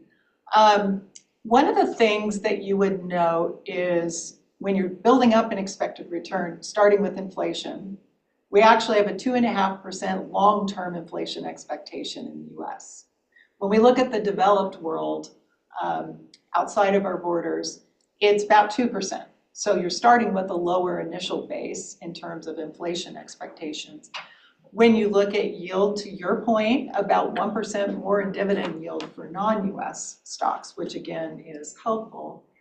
When you look at the currency component, or let me go to earnings growth. Earnings growth is almost the same between the US and the non-US markets. Now, you could argue, well, why don't you look at that for the tech sector that's driving everything right now versus the non-tech sector and then compare that. That brings up an interesting point. When we look at these comparisons of US and non-US markets, the technology component compared to the in the US compared to the technology component of the developed non-US markets, it is dramatically smaller in non-US markets. The finance sector is the biggest sector by far in non-US markets. So it almost becomes where you think about growth and technology being the leadership in the US. Well, this is one of the things that's really been driving the return comparisons between the two macro regions. The other thing, when we look at our projections, the currency, picture, I think it would be a fool's errand to just consider that the US dollar will continue to be as strong as it is right now. It's actually at a very high valuation relative to a basket of other currencies. So we do think that that is most likely to moderate. That kind of brings you back to how long a period do you have to wait for this reversion to the mean on valuations to normalize? And that's the $64,000 question. And that is the biggest drag on the expected return buildup of the US versus non-US. So it can last for a very long period of time. It can also be within that driven by the sector and development considerations we see with AI and technology. Jim, I think you're anxious to. Yeah, this is, as Becky said, this is something that we debate quite seriously in our CMAs, our capital market assumptions, our map looking forward. Academics like to say, no, you should invest as if in the world markets, in the weights that it is, and relative to the values that are presented. If we were to do that, you would be overweighted, or we would recommend overweighting in non-US assets, because US assets have outstripped international assets very substantially and are standing at higher valuations. But we actually go against that grain. We think that there's good reason to be more heavily weighted in US, even within the current circumstances, maybe not quite as heavily. And the reasons are, number one, going back to the purpose of the funds, you can only pay your benefits in US dollars. Therefore, other currencies provide diversification benefits and may provide returns, but at the end of the day, they are not well matched to your liabilities. The second thing is that we know that during periods of crisis, just the way the world is constructed now, we are the sort of the strength of the last resort. And so there's always a flight to quality to the US when things get really bad.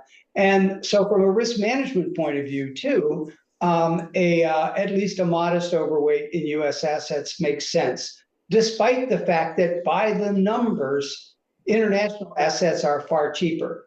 But to abandon international assets is not necessarily a very good idea, because they do provide additional sources of return that are not perfectly correlated with U.S. equity. And they also provide at times, and I think right now, higher yields, so the cash return is higher. And as Becky said, the dollar, which has been a translator of poor U.S. dollar-based returns for U.S. equity, is at a very high level historically.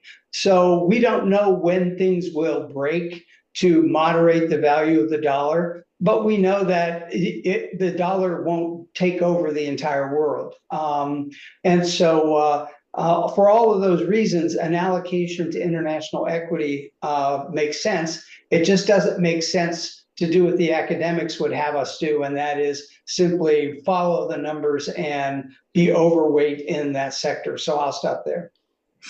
How do you adjust for, say, reversion to the mean versus a structural change, right? Like, I mean, if Europe has such a part of the Morgan Stanley emerging market, I mean, the MSCI or whatever, right? How does RB Coons or a group like the BOI, what should we take into consideration to say, okay, has there been a structural change versus a reversion versus let's play out the international, because you know the average return over the past 60 years has been this. At some point it'll revert down. I mean, so how do you make a decision on that? Like, has there been how do you I guess the decision making process of, you know, let's just wait this out to end up towards the mean, or maybe something has changed over the last 10 years that has led to increased productivity in the US or whatever that the Europe will never catch up to, or what have you. How do you make those decisions? Well, that's a profound and two-part question. One is, how do we take into account the difference in composition? That is taken into account by not assuming that international stocks will retreat to a normality that is valuation equivalent to the U.S. Because if the U.S. has more growth stocks and has a faster growing economy, regression to the mean means regression to the international mean, not to the U.S. mean. So I think that helps account for the composition effect. The timing and the pace of regression to the mean, whether it's inside the U.S. market, growth versus value, for example, or international, or for example, just the premium that equity returns tend to have over fixed income, they're all subject to regression to the mean, but no one has come up with a very good method, and they would be very wealthy if they did, to figure out the pace and at which regression to the mean happens. We only know that it does happen, and it is a force to be reckoned with. It's interesting because if you look back at our capital markets assumption history, we assume, because we can't time when and the pace of this, we assume that it happens by definition gradually over a long multi-year period, because we can't say, oh, it will happen by year 5, or there'll be a big event in year 7 or year 3. But it turns out that when you get extreme valuations, it doesn't tend to, in market history, tend to gradually unwind. There usually is some kind of precipitating event that at least moves it part way to toward the mean. And we don't assume, by the way, in our forecast period that it moves all the way to the mean. So for all of those reasons, we're taking a conservative approach to regression to the mean, but we refuse to ignore it, because it is so profound, it is a profoundly evident in market history overall. So I'll stop there. One last question, I'm sorry. So from theory standpoint, lack of information is a good opportunity for return, right? And so it used to be like emerging markets is a great place because a manager can add alpha, they can know more than the market or what have you. Do you find that today, like information is that advantage in that way has been lost? Or would you say that like from an overall allocation, then should emerging markets be a bigger part or a big in our strategy? A couple of things. One is that when you talk about information, you always have to specify what investment universe you're talking about. So and compare it to something else. So for example, in emerging market equity versus say large cap US equity, there are opportunities. They're not guarantees, but there are opportunities for because to use information because it's much more sparse and not always quickly and thoroughly embedded in the values for active managers versus large cap US equity to actually outperform the universe that we're talking about. But there are other universes that one could invest in. For example, we just talked about currency. Currency has a history of being extremely difficult for anyone to have an informational edge. That's a great example of where it appears as though the valuations for currencies track current information globally quite well. So we see very few examples of anyone who can make money consistently in an active sense in that particular investment universe. So that's a long answer, but the short answer is it depends what area of the capital markets you're talking about, how informationally disadvantaged investors are, and how much effort it would take to get informational advantage in those markets. It takes, for example, in large cap US equity, it takes an enormous amount of effort to try to get an informational edge because information is so ubiquitous to all investors. You have some experts in this area on your staff, and if they feel differently, they should sound off. So I'll stop there.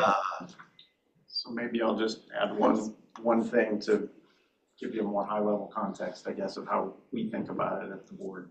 So to your kind of initial question, how do we make these moves?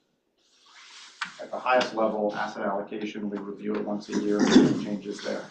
I will say typically those are pretty modest changes unless we see something really, really significant. And the most significant change I can think of that we made in the last almost 20 years probably since I've been here was we took our core fixed income way down maybe 5 years ago when we had zero for interest rates essentially.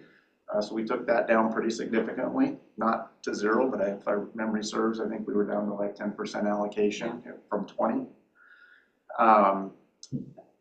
We've then taken that back up periodically here as rates have come back up. Absent a move like that, which again has not been typical, it's usually 1% here or 1% there in terms of kind of what we're seeing from capital market assumptions, in conjunction with RVK. So that sets the high level picture for the board. Inside of that, we have, every month we're paying benefits, right? So we're constantly looking at the markets.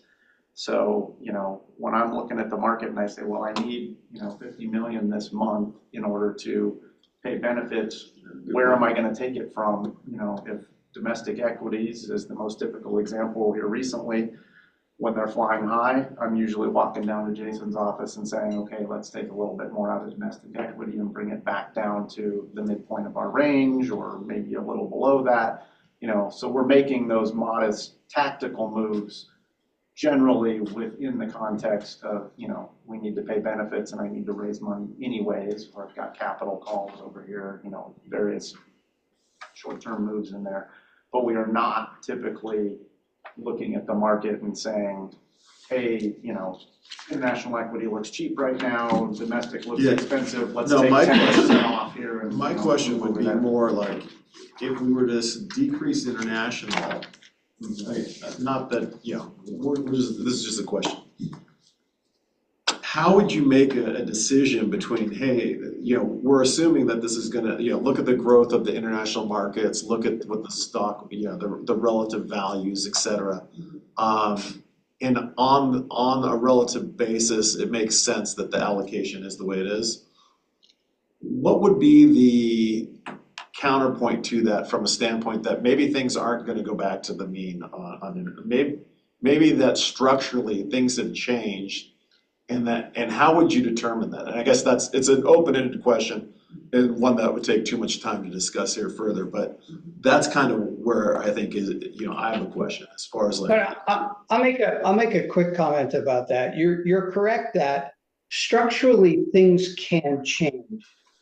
So for example, the best example I can give of that is correlations. Because when we figure out, when we forecast correlation between assets, we don't simply use the long-term history. We weight current history, the last 10 years, more heavily. Why is that? Because the structure of the capital markets globally is fundamentally different, more liquid, more global,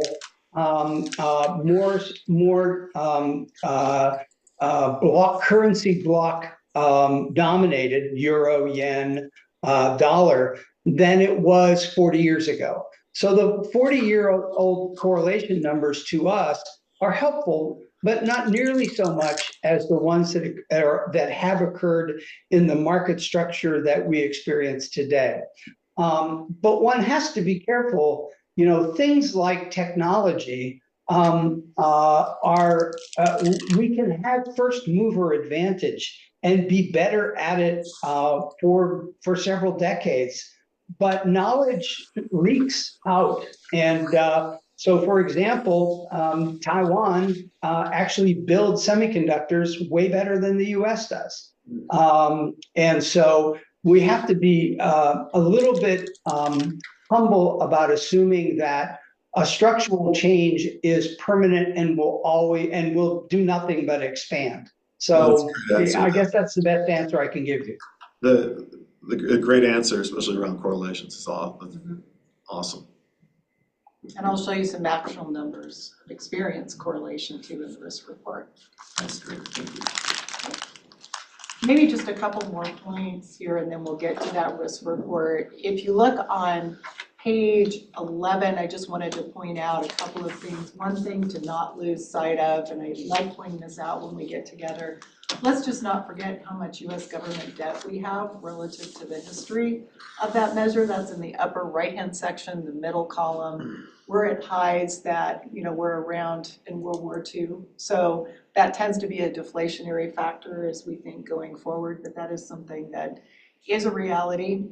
The US dollar conversation we just had, if you look at the first box with numbers on it on the left-hand side, the December 2024 US total weighted index versus a basket of securities, you can see how high that is at 129.5 versus in 21, which was 115, and then for 20 years at 104.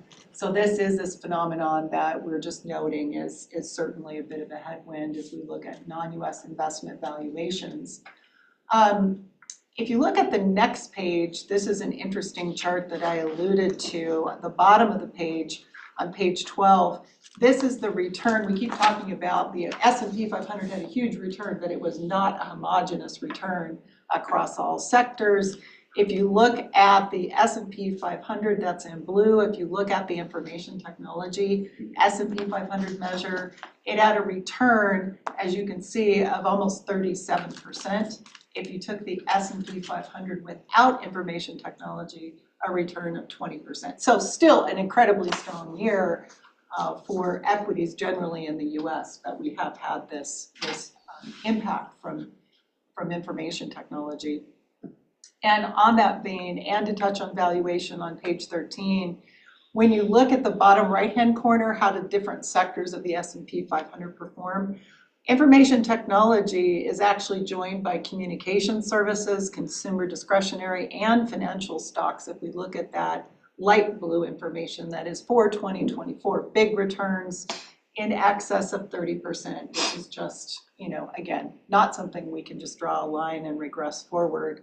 And on the valuation front, you can see on the bottom left-hand section, the blue diamonds versus where the median is. This is just something to be cognizant of for every asset class, is what is its relative valuation compared to history. And just note, obviously, that trends can change going forward. And the page 14 actually shows you the picture for international in the bottom left-hand section. Look where those blue diamonds are. So you can't ignore this big valuation discrepancy. And the fact that when we look at the developed world versus the emerging world, a little bit different story there. Emerging international equity has been more at median valuations as we look going in the past. Fixed income, good returns for taking risk in fixed income, for lower quality and other types of securities. When you look on page 15, you can see the blue bars are the returns. You really have to adjust your eyes in terms of scale, because we're not talking 30, 40% here. We're talking 8%, 9% for the best performing strategies in the upper half section on the right-hand side. And then when you look at where spreads are compared to history, very tight spreads overall, as you can see where the blue diamonds are. Other asset classes on page 16 just gives you a flavor for what's happened with real estate in the last quarter and year, as well as some other areas, including commodities, tips. So again, soft returns in traditional real estate as you look at the INCREEF Odyssey and then the regular property index. But again, we do have some optimism about that going forward. With that, I was going to hit just a couple more pages with your indulgence. And page 4 of the next section is just showing you, again, diving into performance. This is looking at your retirement plan, the larger retirement plans, for the ERS and TRS, asset values as of the end of the year of $7.4 billion and $5.2 billion respectively. And then you see the other plans that we track as well. Page 6 shows you the performance for the retirement plans. It starts here. We have both net and gross, and we have the relative rank next to the gross of fees information. We've already talked about that. Those results for the retirement systems at a high level in the previous section. Page 9 of that section actually shows you what our structure is relative to the universe that we compare your performance to. And when you look across this, where the green diamonds are, you can see that we do have a lot of similarities to others in this group, about 50, as I mentioned. We have very similar US equity as well as non-US equity, which we label here as global ex-US, just another name meaning the same thing. Very similar. Fixed income, right at median. We do have a little bit more of, with our emerging market debt portfolio, a little higher. Global ex-US or non-US fixed income. Alternatives were a little higher than median, but not significantly so. And real estate, we actually have a larger allocation here as you look at where the green diamond is. So that is something to just note when we talk about relative ranks. It was a headwind when you look at performance last year compared to your peers with the heavier real estate allocation, if those other plans had some of those assets in equity-oriented investments. Page 11 is risk and return. This is, as you look in the upper left-hand section of this page, terrific placement, very similar to the last many quarters. We've looked at this. You have less volatility than those, many of those gray boxes, which are your peers. Less volatility and more return. You're in that northwest quadrant. When you look at your benchmark, it has more volatility and less return, so you've been successful there in both of those comparisons. And the same type of evaluation on page 12, again, upper left-hand section. terrific Northwest Quadrant placement.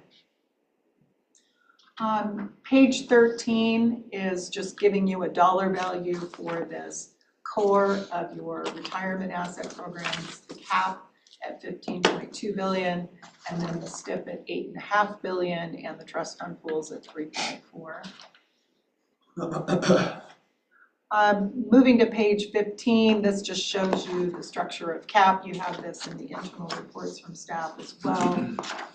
Again, we've talked a little bit about that structure already.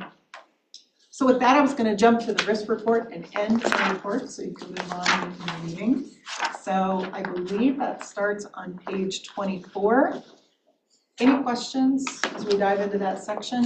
This is a fairly new addition to our report, a couple of quarters that we've been including it. So again, anything that you'd like to see that don't see in this, and obviously your staff has reports as well, and attribution, that's very helpful. So on page 24, these are Sharpe ratios, risk-adjusted excess returns. And you can see the asset classes and their Sharpe trends, as well as our PERS, which is in the light green. And you can see the actual numbers on a 3, 5, and 10-year basis. And one of the things to note, compared to other plans, you've done very well in your risk-adjusted excess return. Yes? So, I mean, a Sharpe ratio of 7 is ridiculous. Yeah. So how did we have a Sharpe ratio of 7 in the mid-teens? Well, when you look at that 7, that is an asset class specifically. And so one of the things to note, Thank you very much. Yeah. So it shows you all the components, and then the total fund is got it. in the light Thank green. you. You Yeah, bet. that's great. One of the things I wanted to note, and the only number I was going to go over in the upper right-hand section of this page, is PERS. Looking at the Sharpe ratios that have been generated over 3, 5, and 10 years, keep in mind that that Sharpe ratio is based on a risk-free cash return. That used to be a 0% rate of return, and now has been in that 4.5% range. So it's been very hard to generate the same level of Sharpe ratio because, again, the primary component of that equation has been much higher. But you've had a positive Sharpe ratio for 3, 5, and 10 years, but I wanted to explain, especially in the 3 years, you say, gosh, is something wrong? Nothing's wrong. It's just that the risk-free rate has gone up substantially and is heading back down.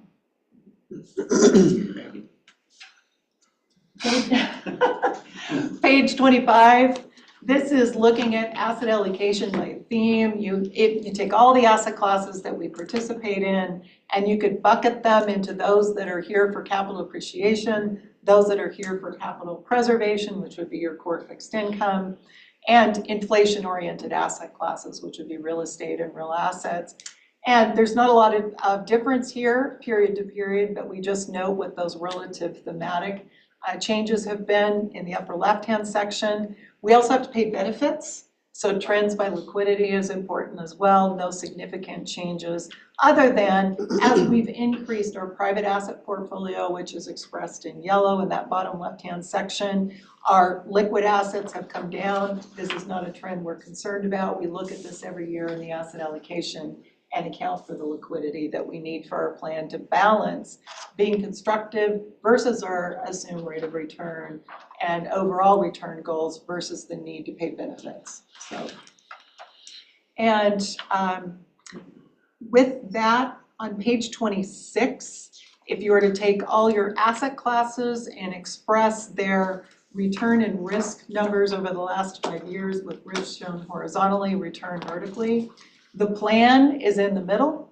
In green diamond is PERS in gross of fees terms, and in net of fee terms in the gray versus all public funds. So again, you've had less volatility and more return. How did you get there? Here's the asset class tools that you work with. And when you look at the right-hand side, your most volatile asset classes are equity and international equity. Again, as we know, over the last 5 years has had much softer returns at slightly lower levels of volatility compared to domestic equity. When you look at real estate, it tends to not have a lot of volatility. That is that dot that's close to cash. low volatility, that doesn't mean there's no risk in that portfolio, it just means that returns don't move frequently from quarter to quarter or month to month. You can see the relationship between core fixed income and non-core fixed income. We're taking more experienced volatility to get that additional return.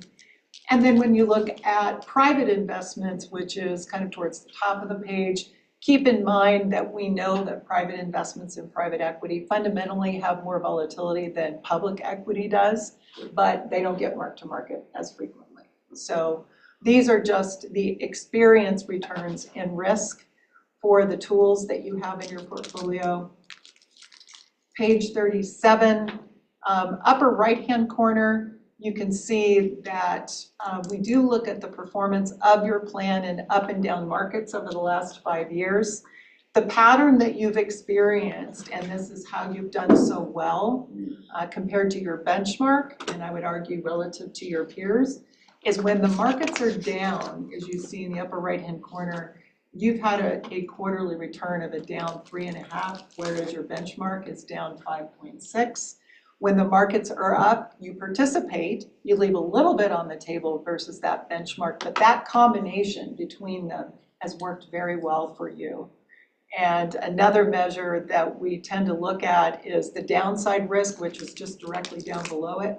When the index that you compare yourself to is down, you have a much better number relative to other plans in versus the benchmark. So again, Yeah, and Becky, if I could jump in here, sure. If I were just coming into this and I hadn't done the upside downside ratio, but I only looked at your portfolio and its orientation toward growth, I would not have expected this outcome that you see on the upper right hand panel.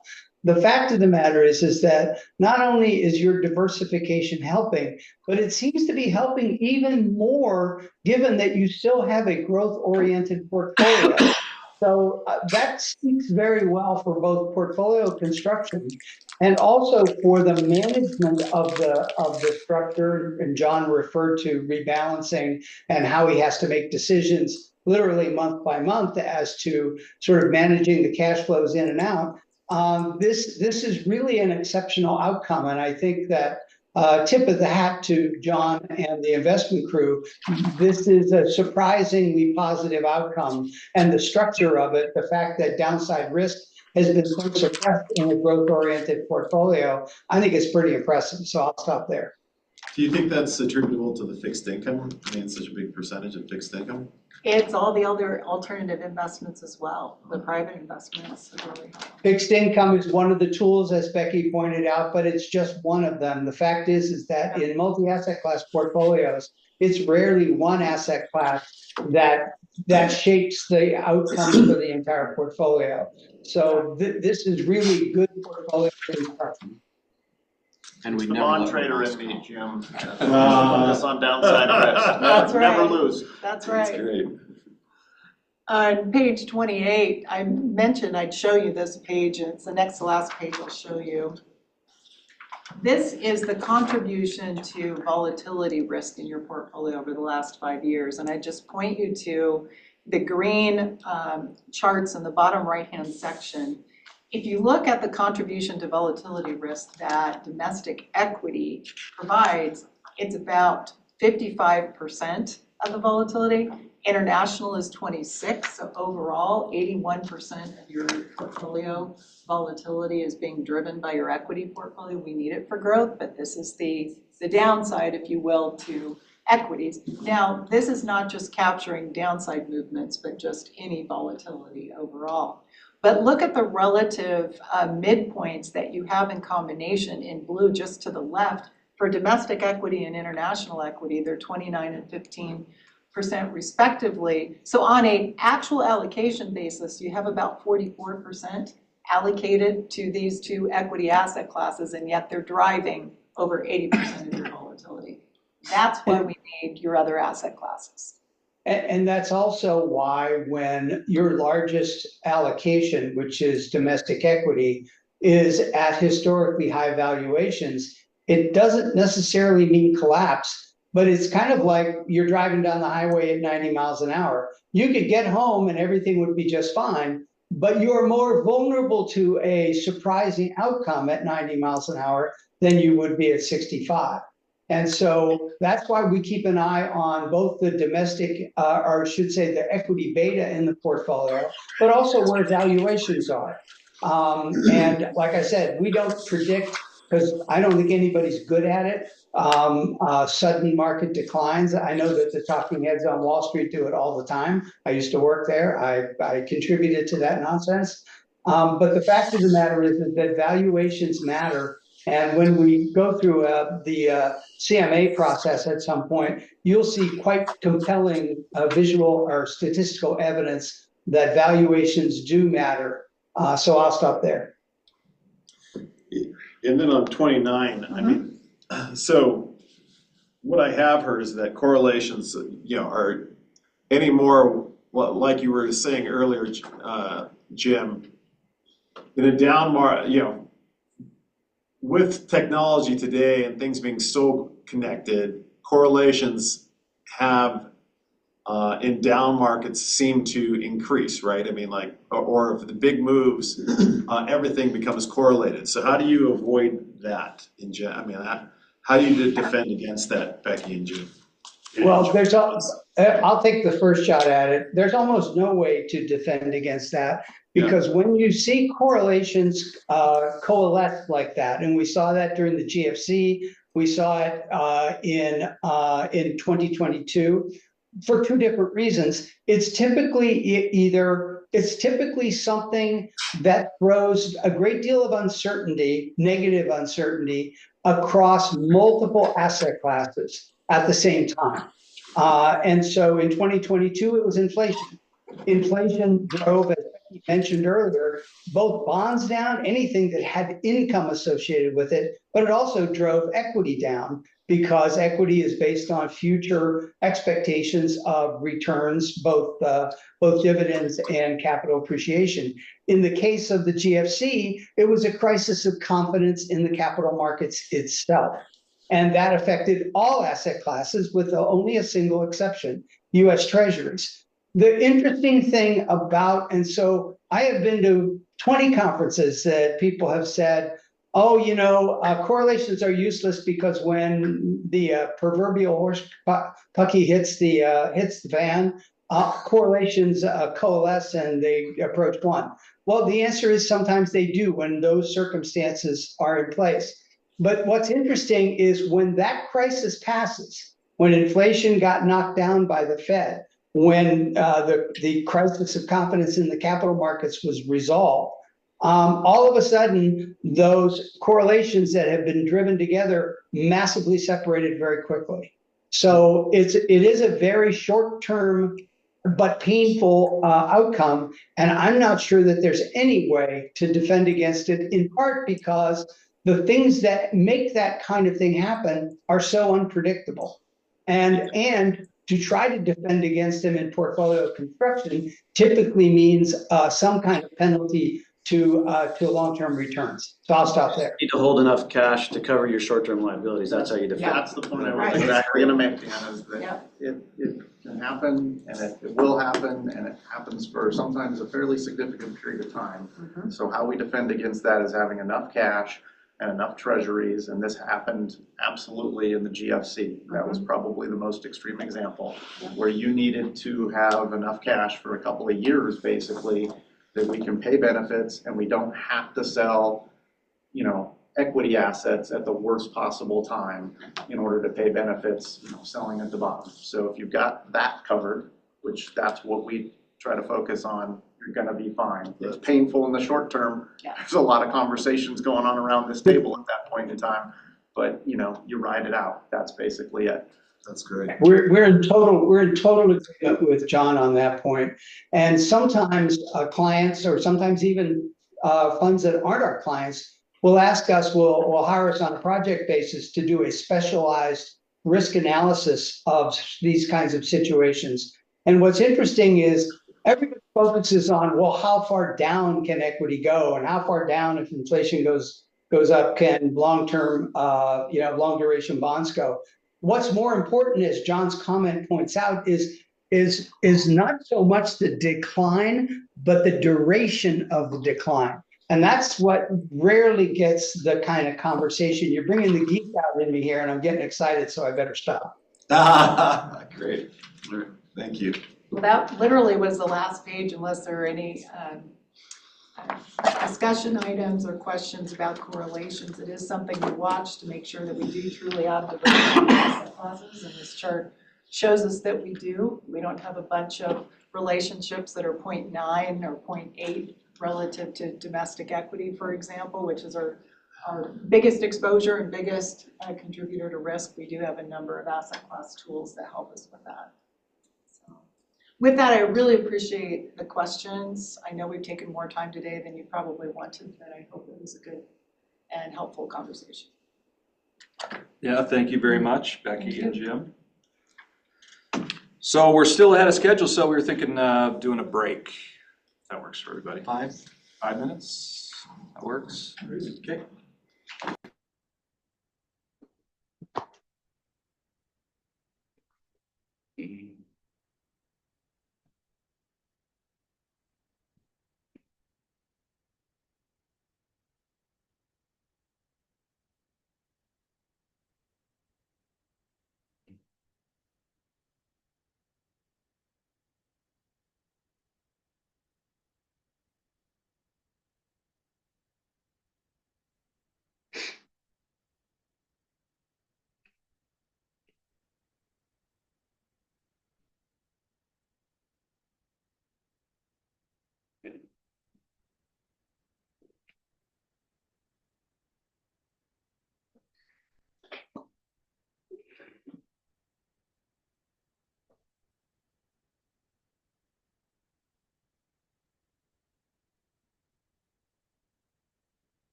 questions.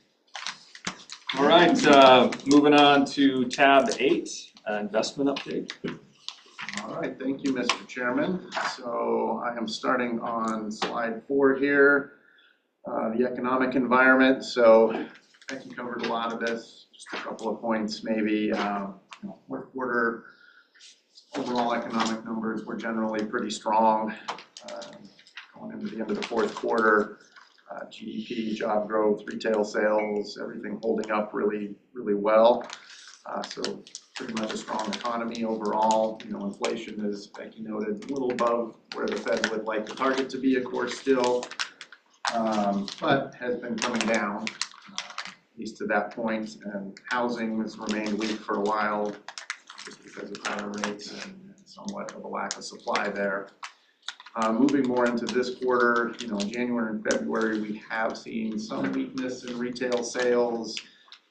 So kind of a negative, I think it was a negative number in January. Some of that may have been related to weather and wildfires in California and some of the seasonal adjustment stuff. So I wouldn't say, a month makes a trend, but maybe a little bit of a reversion to the mean, I guess, as we were talking about earlier, where we had a pretty strong holiday season. And so maybe consumers backing off a bit.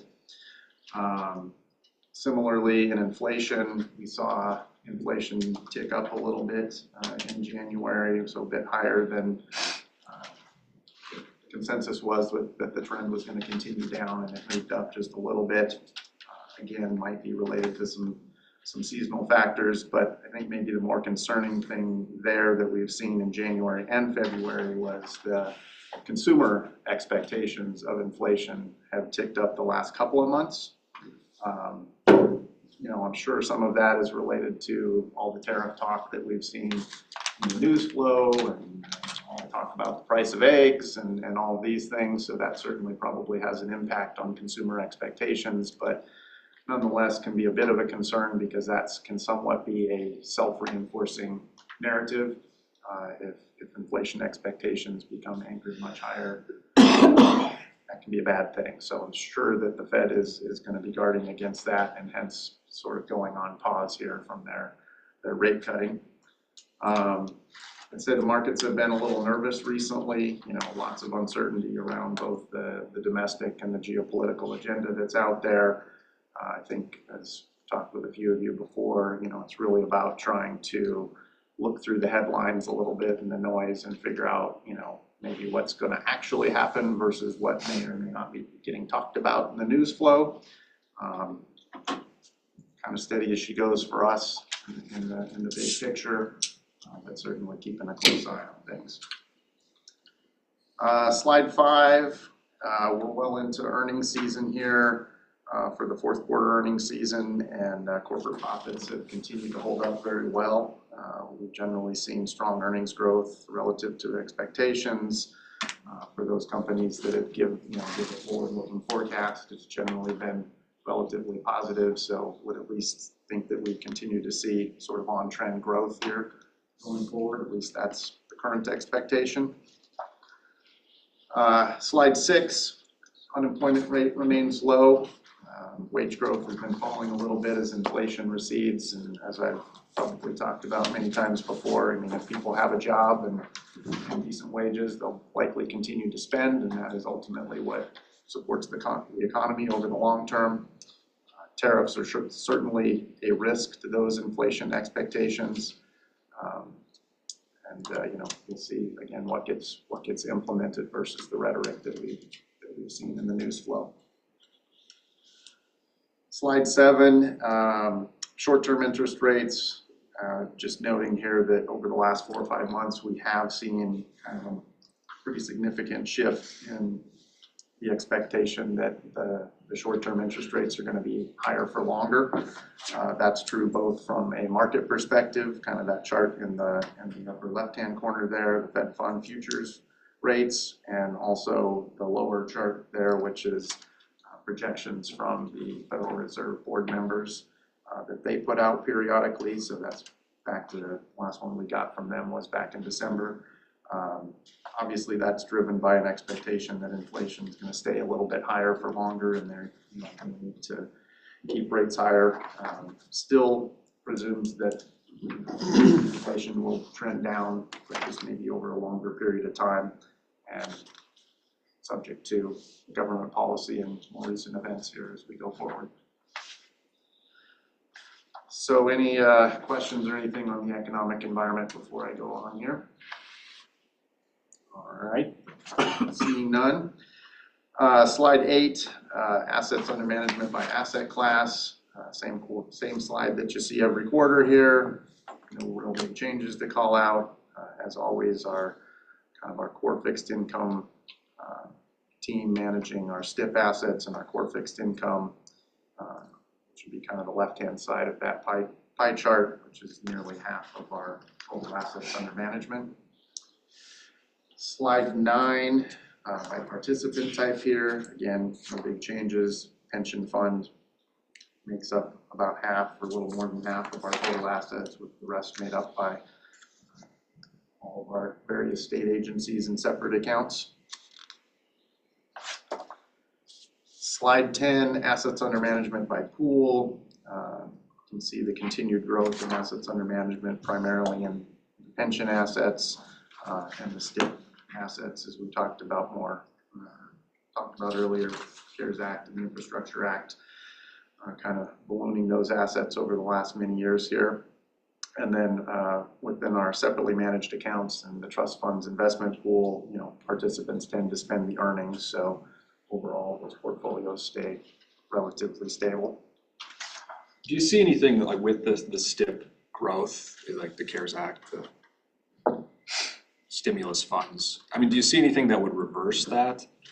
That balance growth, out of I think we were expecting that for quite a while, but it seems like the income tax receipts and things that are coming in and whatnot, we just haven't spent that down the way I guess we would have maybe expected a couple of years ago. So I think it'll go down a little bit, but I think it'll stay relatively high. It should stay relatively high. I think we've got a new normal on just general fund balances throughout the government. Really, not this calendar year, but into next calendar year when the income tax cuts that are in front of the legislature get implemented, then you'll start to see kind of a drop off. And then depending on what they do, it's almost too late to do anything about the May property tax bills. So it's likely the November bill, property tax bills would be the first time you'd see any impact there. But the biggest balances, as you saw in those STIP charts earlier, capital development fund, that's not going to go down precipitously. Treasurer's cash account should stabilize over the long term. It's just sort of I think we're at a new normal high. We're also bringing in a lot more local government participants, probably 2 or 3 a week. So that's going to keep rolling. So when Arby Coons gives a report, is the report really from everything non-STIP? Basically, is that the pool that we're reporting on, or is STIP included in that performance analysis? It's included, but we've got. Right, so then that cash, I mean, because STIP is kind of short term, right? So that has really been an effect. I mean, so if you start looking at that, then that means that it's almost the fund overall is almost 50% in fixed income and cash. Well, they're different funds though, and so like But the pension overall- holds some STIP, but it's only a small piece. Oh, or what okay. have you, right? So, Okay. but so most of that STIP balance is just direct local government or state agency money. So not reporting that as part of the pension performance. Okay. If that makes sense. It does, thank you. Okay. Slide 11, the pension asset allocation, well within all of our approved asset class ranges here. At the end of the quarter, we were a little underweight international equity and a little overweight real estate, maybe by 1% each, give or take. Everything else is pretty close to the midpoint of the range. That hasn't changed too much since the end of the quarter, although maybe in the last few days here, domestic equities has gone down a bit more just from market movements. Slide 12, the overall asset allocation of the pension. Again, well-diversified portfolio, no big changes over the course of the quarter or anything similar to what you probably saw last quarter. Nothing really here to call out, I don't think. Slide 13, pension net performance. So as always, would point you towards the longer time frames as being the most relevant. The growth in assets, as you can see here, the dollar value add significantly exceeding the net cash flows or the benefits paid over all the long time frames, so that's good. Would note, as I have in the past, that it is a mature pension plan. We have seen benefit payments increase, the outflow increase as the kind of see that baby boomer retirement wave happening. It's normal, it's expected. We think that sort of peaks over the next 5 or 6 years here as you kind of see that demographic wave move through the system. We know it, we expect it, all good. Page 14, pension net performance.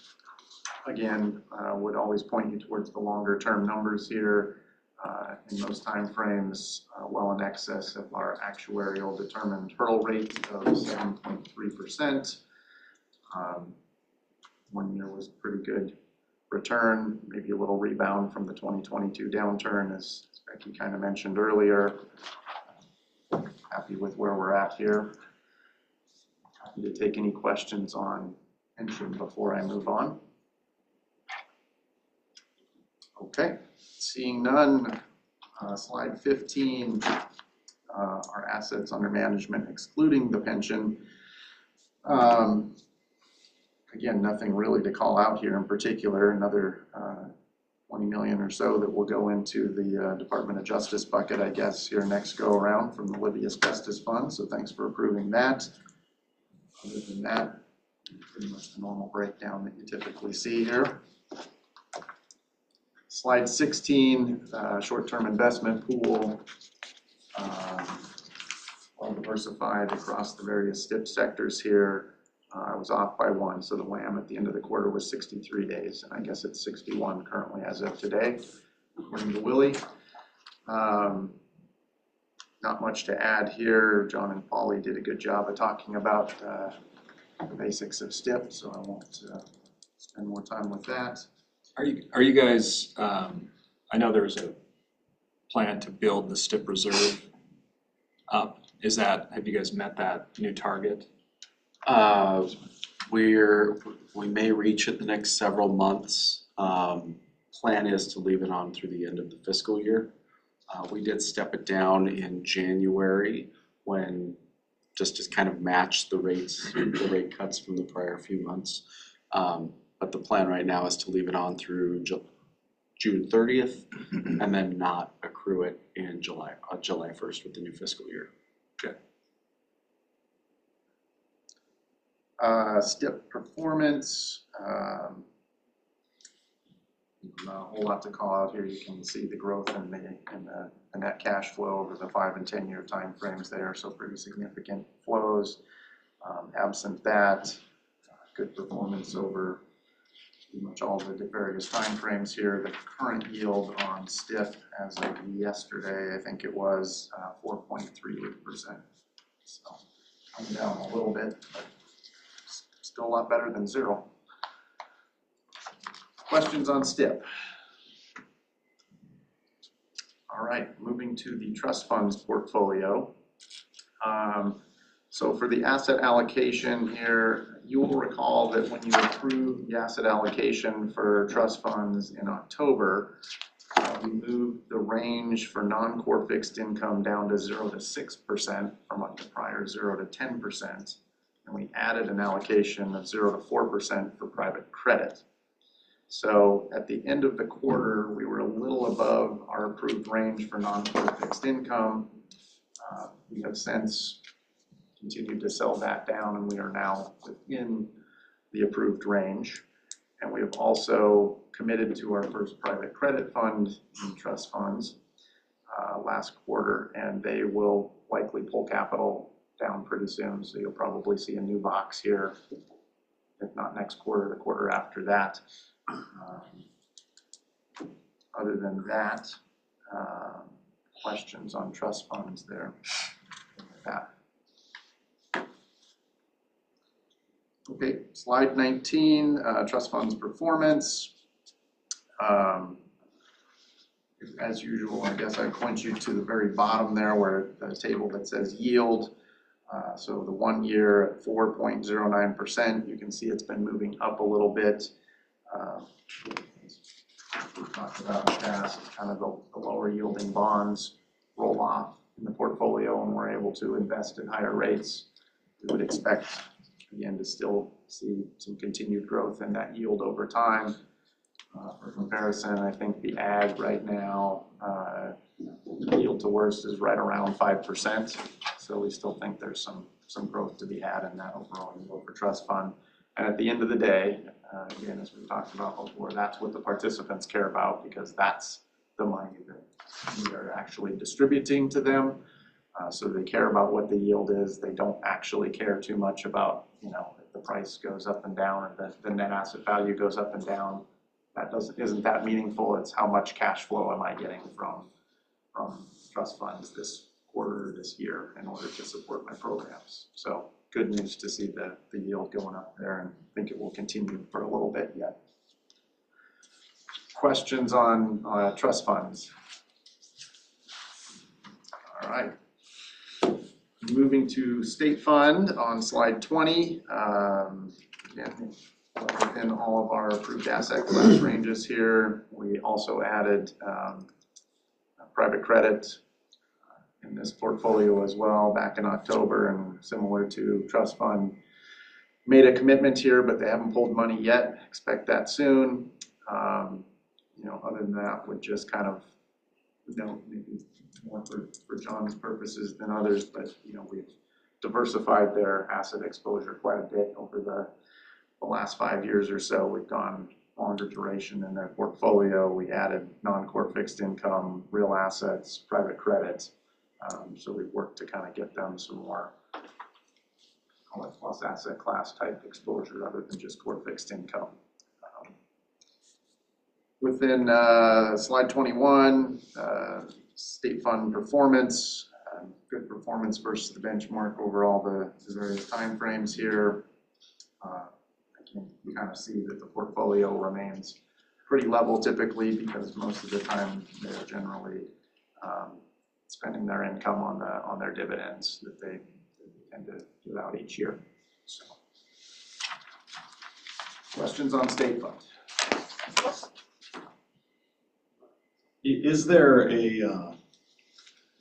Will there be a benefit to, as you were saying, it was kind of interesting that, you know, we will be peaking here probably with you know, the timeline of disbursement or deployment of the fund. Is there any added, the pool of funds internally into the pension are kind of, it's all the same. One person still has their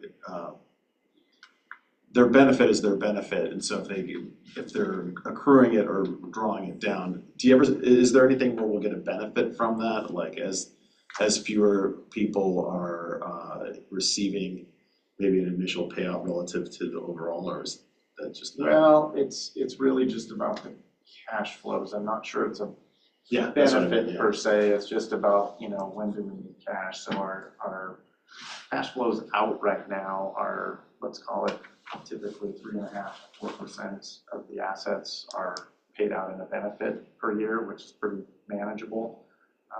You know, obviously that's less than most of the yield on most of our yielding assets, whether that's core fixed income at this point or non-core private credit, whatever. So, you know, that works well in terms of kind of matching assets and liabilities. Once it sort of starts to roll over a little bit, you tend to have a younger worker pool, so you'll accumulate assets during that period of time, but you know, with the anticipation, as you say, that you're going to pay those out later. So, you know, it's normal, you just have to be aware of it, and the awareness comes in, okay, how much liquidity do I need in order to pay those benefits at this point in time? So if that were to I don't think it will, but if that were to significantly shift in some way, shape, or form, we might down the road say, oh, well, I've got more capacity to take on illiquid asset classes because I Right. have a young retirement plan or something like that. Yep.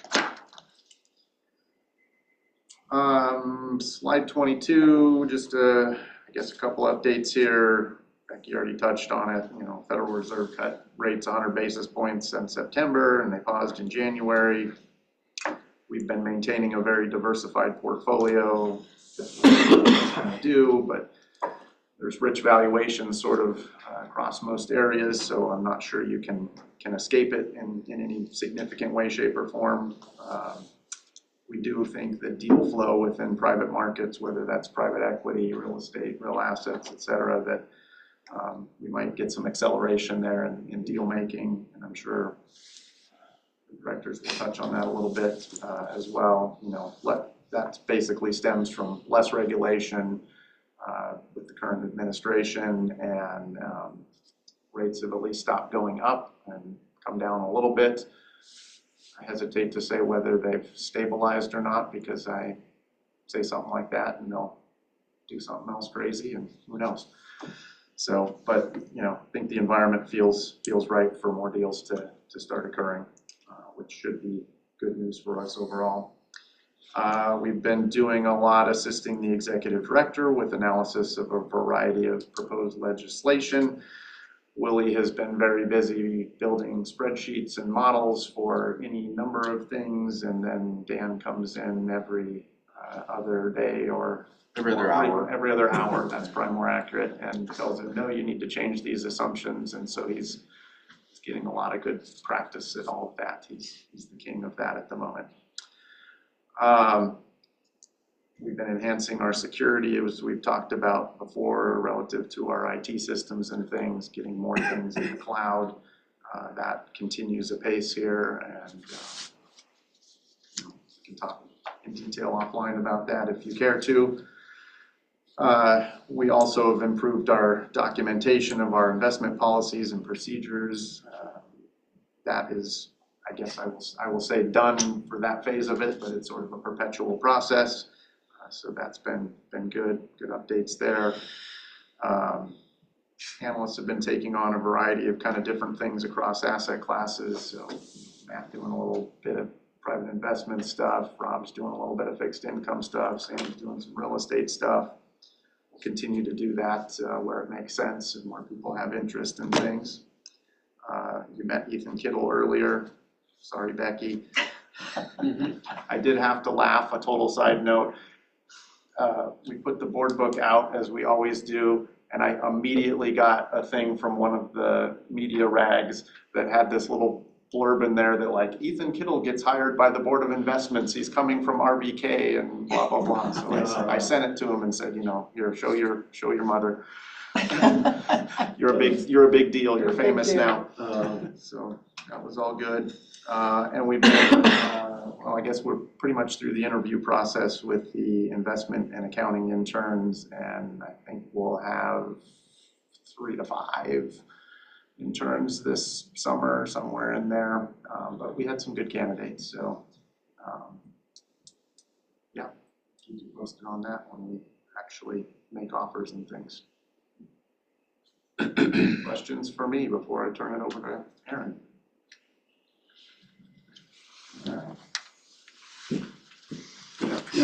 Mr. Chair and members of the board. My name is Aaron Kirpin. I'm the Director of Investment Operations.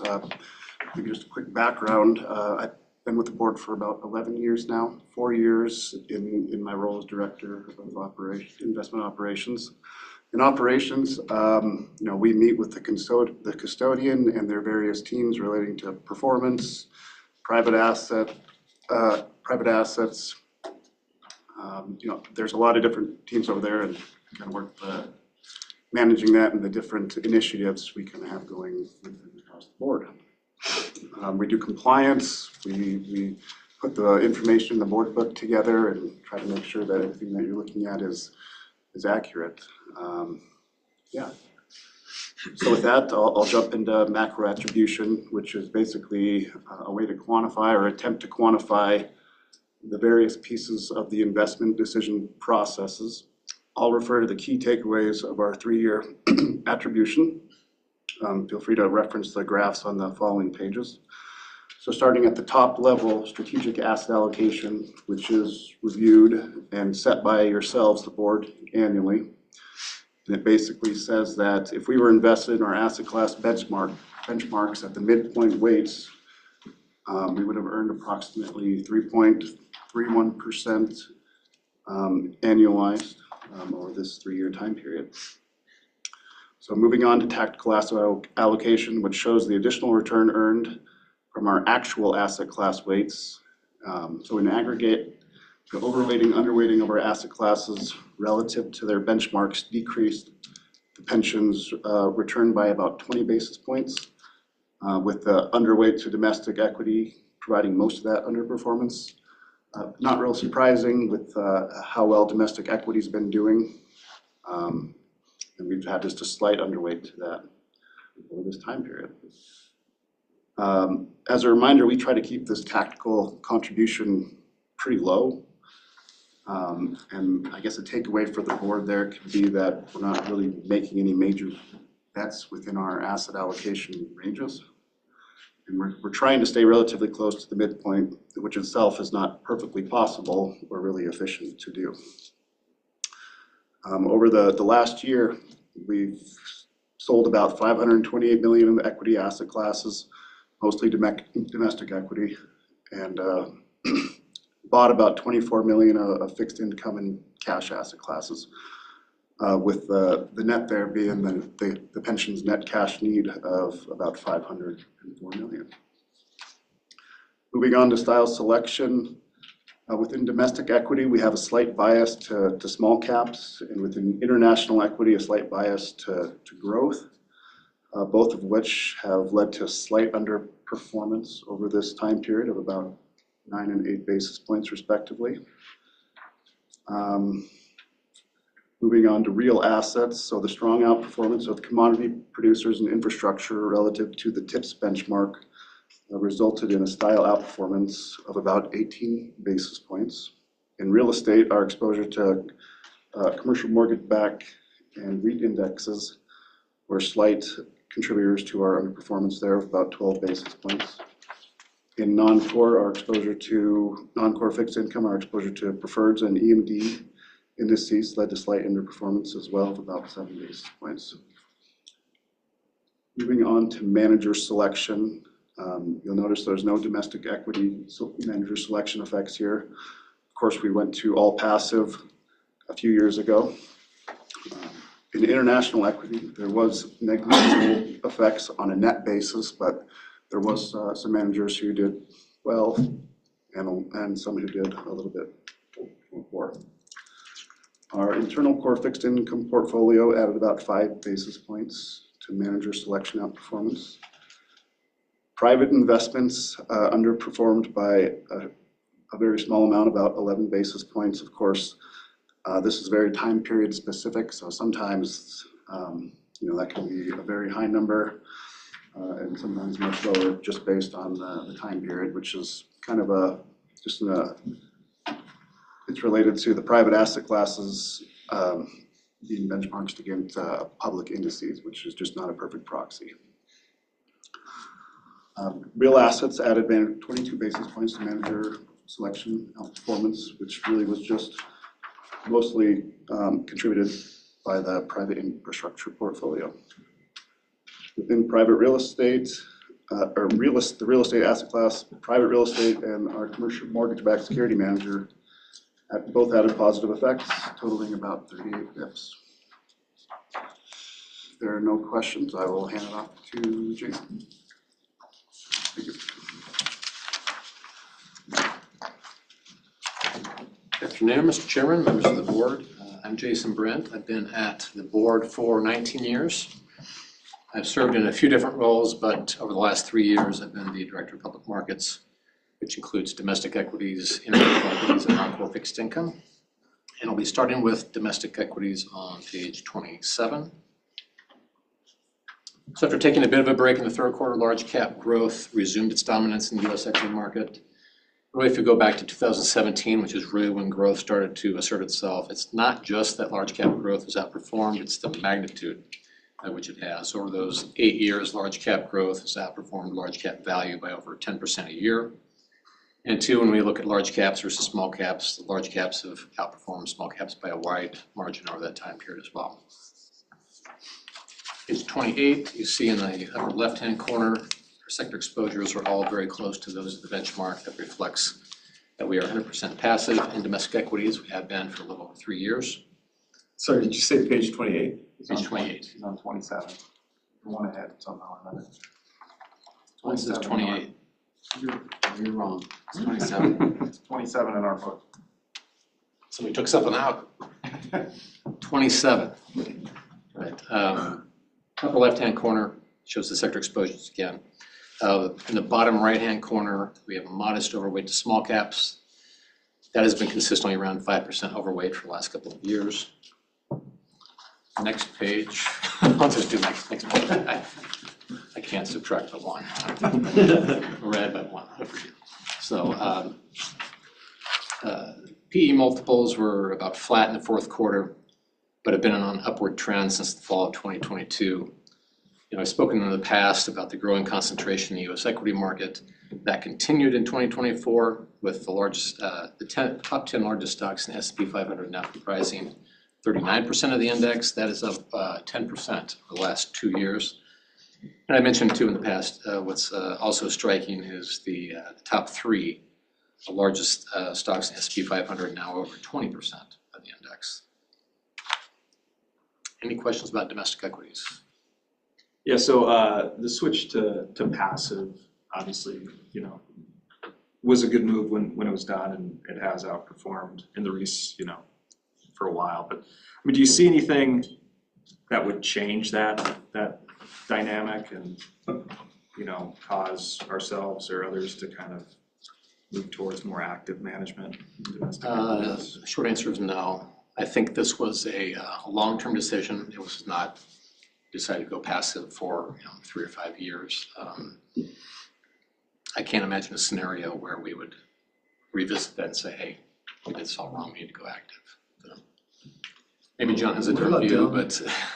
What about down the asset class, like, more active on small cap versus, Yes. Obviously, there's no argument with passive management has been kind of proven out large cap. Yeah, so when we looked at this back in the fall of 2021, we looked at all the different ways that do we want to go completely passive or some kind of mix of active and passive.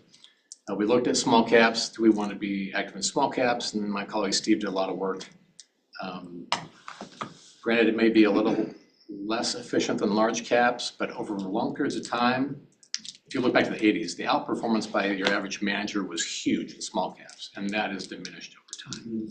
And two, we're looking at a relatively small part of the portfolio. If you look at allocation to small caps, that right now it's in the low teens. It's maybe not moving the needle, and so I think after looking at those factors, we decided just to go all passive. Interesting. And domestic. Thank you. Moving to international equity on the next page. International stocks finished the year with a negative turn in the fourth quarter, but still ended 2024 in positive territory. Returns relative to the asset class benchmark were good though in 2024, with the pension portfolio outperforming its benchmark by about 1.2% for the year. We've spoken at length about international equities versus US stocks and how they've underperformed for an extended period. It's a little bit of the same story here as in domestic equities. It's not just that US stocks have outperformed international for so long, but it's also by how much. And talked about in past periods how often US stocks have outperformed international, in the last 10 to 12 years, 10 of the last 12 years, and by almost 10% over that time period, so a large margin. The next page, in the upper left-hand corner, we have a slight overweight to emerging markets. That is a result of our managers' investment decisions. This is not something that we actively manage. We had been underweight EM in early 2024, And then that exposure increased over the course of the year. On the bottom left-hand corner, you see small cap overweight. Again, this is mostly the outcome of our managers' decisions. In addition, we've increased our allocation to our active small cap manager. And two, some of our large cap managers have significant small cap exposure. So when, Upper right-hand corner, you see the sector differences. Those arise again from our active. sorry, so when you look at, say, the active management on international versus passive, how does, I mean, considering what we just discussed, do you see passive growing, and has active been justifying, like their alpha justifying their fees, I guess is the question? Yeah, so over the last couple years, we've increased our exposure to active management. No, interesting.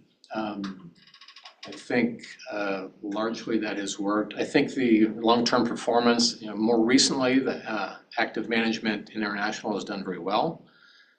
And it gets more complicated when we get into past periods where there are long time periods, other managers that we currently don't have. But I don't have the ranking with me or that, but I think they're, in terms of the justification for active, I think the odds are, without getting into too many details, odds are more tilted in our favor. I think active management performance generally has been much better in international than domestic. We did a similar analysis, 21 or 22, I can't remember where we did the international one, but similar, close to the same time we did domestic, and we came down more on the side of being active there. I just remember there were times when Japan wasn't doing anything, so an active manager could just not invest in Japan and totally outperform the index. And so, yeah, that makes sense. Yeah. Let's see, at top right-hand corner, the sector differences. Those come from our exposure to active management, which you see down in the bottom right-hand corner, about a 60-40 split between active and passive. That has, our exposure to active has increased over the last couple of years, largely due to using our passive index funds for liquidity. So when John comes and says, hey, we need to raise some cash in international, we take it from our index funds typically, which reduces our passive exposure.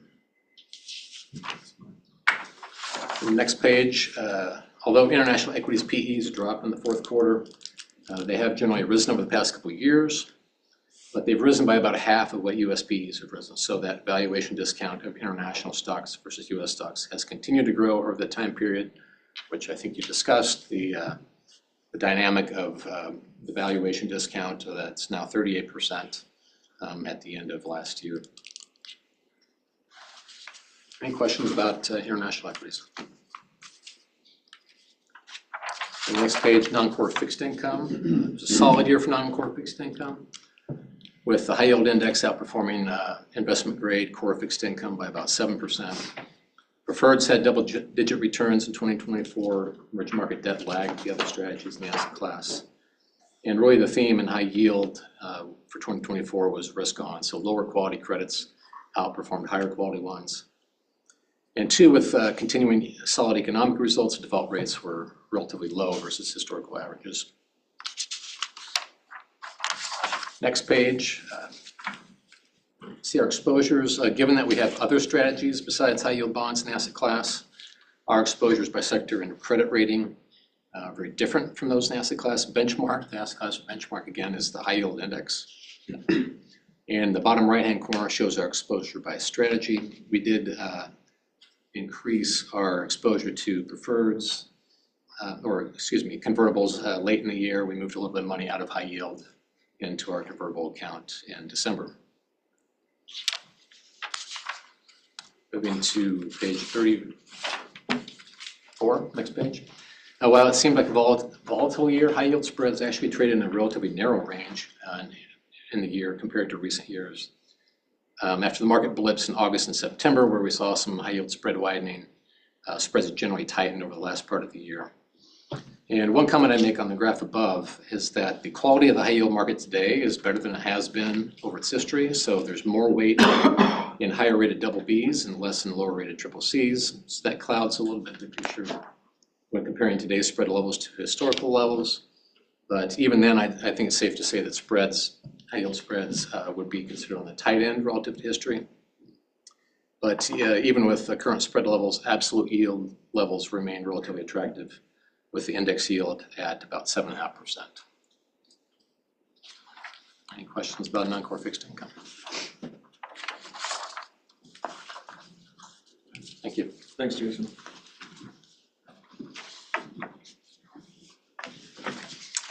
Mr. Chairman, members of the board, welcome. Member Milanovic, nice to meet you. My name's Ethan Hurley. I'm the Director of Real Estate and Real Assets. I started here back in October of 2011.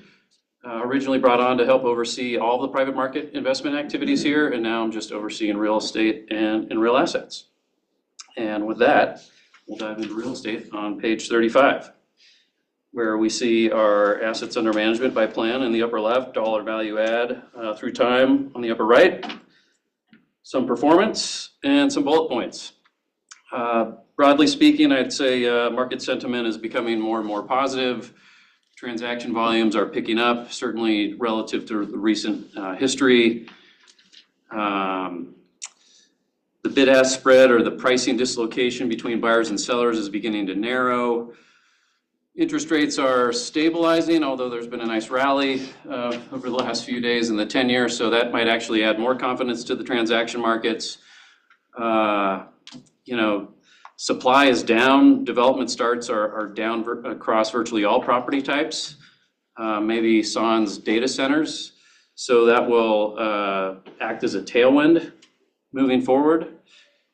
And I'm happy to answer any direct questions you have of me as it relates to real estate. Please. From the real estate portfolio, what percentage is liquid versus LP interests? I mean, so it's almost all private funds, right? Or is it REITs as well? We have REITs, and we also have about $130 million of exposure to high yield CMBS, which is arguably liquid. Yes, it's liquid. It's not quite as liquid as REITs, but sometimes it might take a day or two to fill the order versus same day. So on a total exposure basis, I think REITs were down at 5%. So it's about 8% of the overall portfolio, I'd say, is, call it daily liquidity. Yeah. Any other questions? Otherwise, we'll move on to page 36. Just a quick one. Sure. Are we almost all the way through the office space issues? Or are we still at the beginning of that? Are we in the middle of that? That's a great question. I wish I had a crystal ball to give you an exact answer. I'd say we're getting there, Dan. Certainly, there's a lot of return to work going on. Corporate CEOs are mandating their employment workforce to come back. We're seeing occupancies tick up. We've seen positive net absorption over the last, call it 12 months in the office space. There are still folks that are working from home. I think structurally, office will always be, it'll never be what it was. We're also seeing, offices being torn down for higher, better use, be it industrial or multifamily. So it's moving in the right direction for sure. Are we at the bottom? What inning are we in? Tough to say, but things are moving in the right direction for sure. Other questions? Okay. Page 36, upper left is our asset allocation with respect to our investment policy constraints. We're within all of our boundaries. You see our property type diversification on the right, and down below is our net asset value and cash flow behavior for our private investments only through time. Happy to answer any questions. Please. So residential's 90%, multifamily. I mean, how do you break up residential? Yeah, we break it up in all sorts of ways and we look at it. So within that, there's a very small percentage of student housing. There's going to be a growing percentage of senior housing for sure. We're in the midst of some deep diligence there. You'll also, multifamily. There is a smattering of single family rental that we have through some diversified managers, and also build to rent. So we look at it, and even within multifamily, we'll look at it on a high rise versus garden style, et cetera basis. Any other questions? Seeing none, we'll go to 37. I would just say, as seen in the table above and the graph below, we're starting to see stabilization, particularly in the past month, and even some growth in pricing over the last 12 months, as per Green Street's Commercial Property Price Index, as noted here. Happy to answer any questions. Seeing none, page 38, pretty straightforward. These are commitments that we made a while back. No new commitments have been made since the last time we met. Expect one or two next time around. Moving on to real assets on page 39. Again, asset allocation, AUM, on the upper left, dollar value add upper right, benchmark and relative performance on the chart below. Some bullet points. Happy to answer any questions. I won't read these to you, but if you have some specific questions, I'm all ears. Seeing none, we'll go to page 40. Again, our asset allocation with respect to our investment policy constraints, we're within policy. You see our international versus domestic geographic exposure, net asset value, and cash flow behavior through time. Again, just for the private investments within our real assets portfolio. And maybe, Member Milanovic, I'll just mention we do have about $130 million of exposure to MLPs, so daily liquidity within real assets. We also have exposure to TIPS, so daily liquidity there as well. What is your, if we go back to 38, just for a quick question. One question I have had, and I'm looking to see, it'd be interesting to see, like, I know that there's a broad array of funds that we participate in. When you and John look at investing in a new fund, what's kind of the minimum allocation you want into a new fund? What justifies that? And then also, from your experience, like, how big of the fund do you guys want to be in general? Like, if you added up your druthers? Sure. So minimum, I'd say $50 million. Yeah. We believe in the efficient utilization of our capital and the requisite resources needed, particularly from a human capital perspective, to do the proper due diligence on deals and gain proper scale. Philosophically, private markets are about conviction and prudent diversification. And so taking a shotgun approach, from my perspective, in building an index within private markets doesn't make a whole lot of sense. So we spend a whole lot of time building conviction in the right strategies, specifically and most poignantly with the right people, to have scale and look to meaningfully outperform and seek alpha and not just an index type return. Your second question, pardon me, if you wouldn't mind repeating it. Yeah, I really like the answer to that one, by the way. That's exactly right. What about from a standpoint of, philosophically anyway, from a standpoint of how big of a percentage do you want to be of an? Oh, sure. That isn't so important to me. We don't have a constraint within our IPS that says we can't be more than a certain size of a fund. There are cases where we're 0.1%. There are cases where we're 27%. To me, it's more about the strategy and the people and their ability to serially outperform, frankly, our actuarial rate of return. And so we spend a lot of time on the people, on the culture of the firm, on the economic alignment of interests, the legal and commercial terms, the whole mosaic that is the due diligence process. Being X% of a fund is less meaningful. I will say we do spend time thinking about who, if we're not in a separately managed account where it's a bilateral relationship between me and you or us and the investment manager, we do spend a lot of time thinking about who our LPs are, particularly from a governance perspective. If things go wrong, we want to be able to feel comfortable knowing that we're aligned with the people alongside us. So if we need to do something material, we'll get the vote. And so what that means, boiling it down, is making sure we're aligned with very aligned institutional capital investors versus individuals or family offices perhaps that might be friends with the GP or might have different motivations than we would from a fiduciary perspective. Thank you. Yeah, certainly. Great question. Let's see, I think we were on to page 41, if I'm not mistaken. Here we show the price of oil at the top through time. We show aggregate demand and pricing. They're two pretty interesting charts. We have meaningful exposure to both within the portfolio. Oil continues to be a little bit range bound. It's traded off recently, just over the last couple days. A lot of rhetoric, a lot of stuff going on in the market. I mean, the price of oil is driven, let's face it, through fundamentals and also, political rhetoric. So we'll see.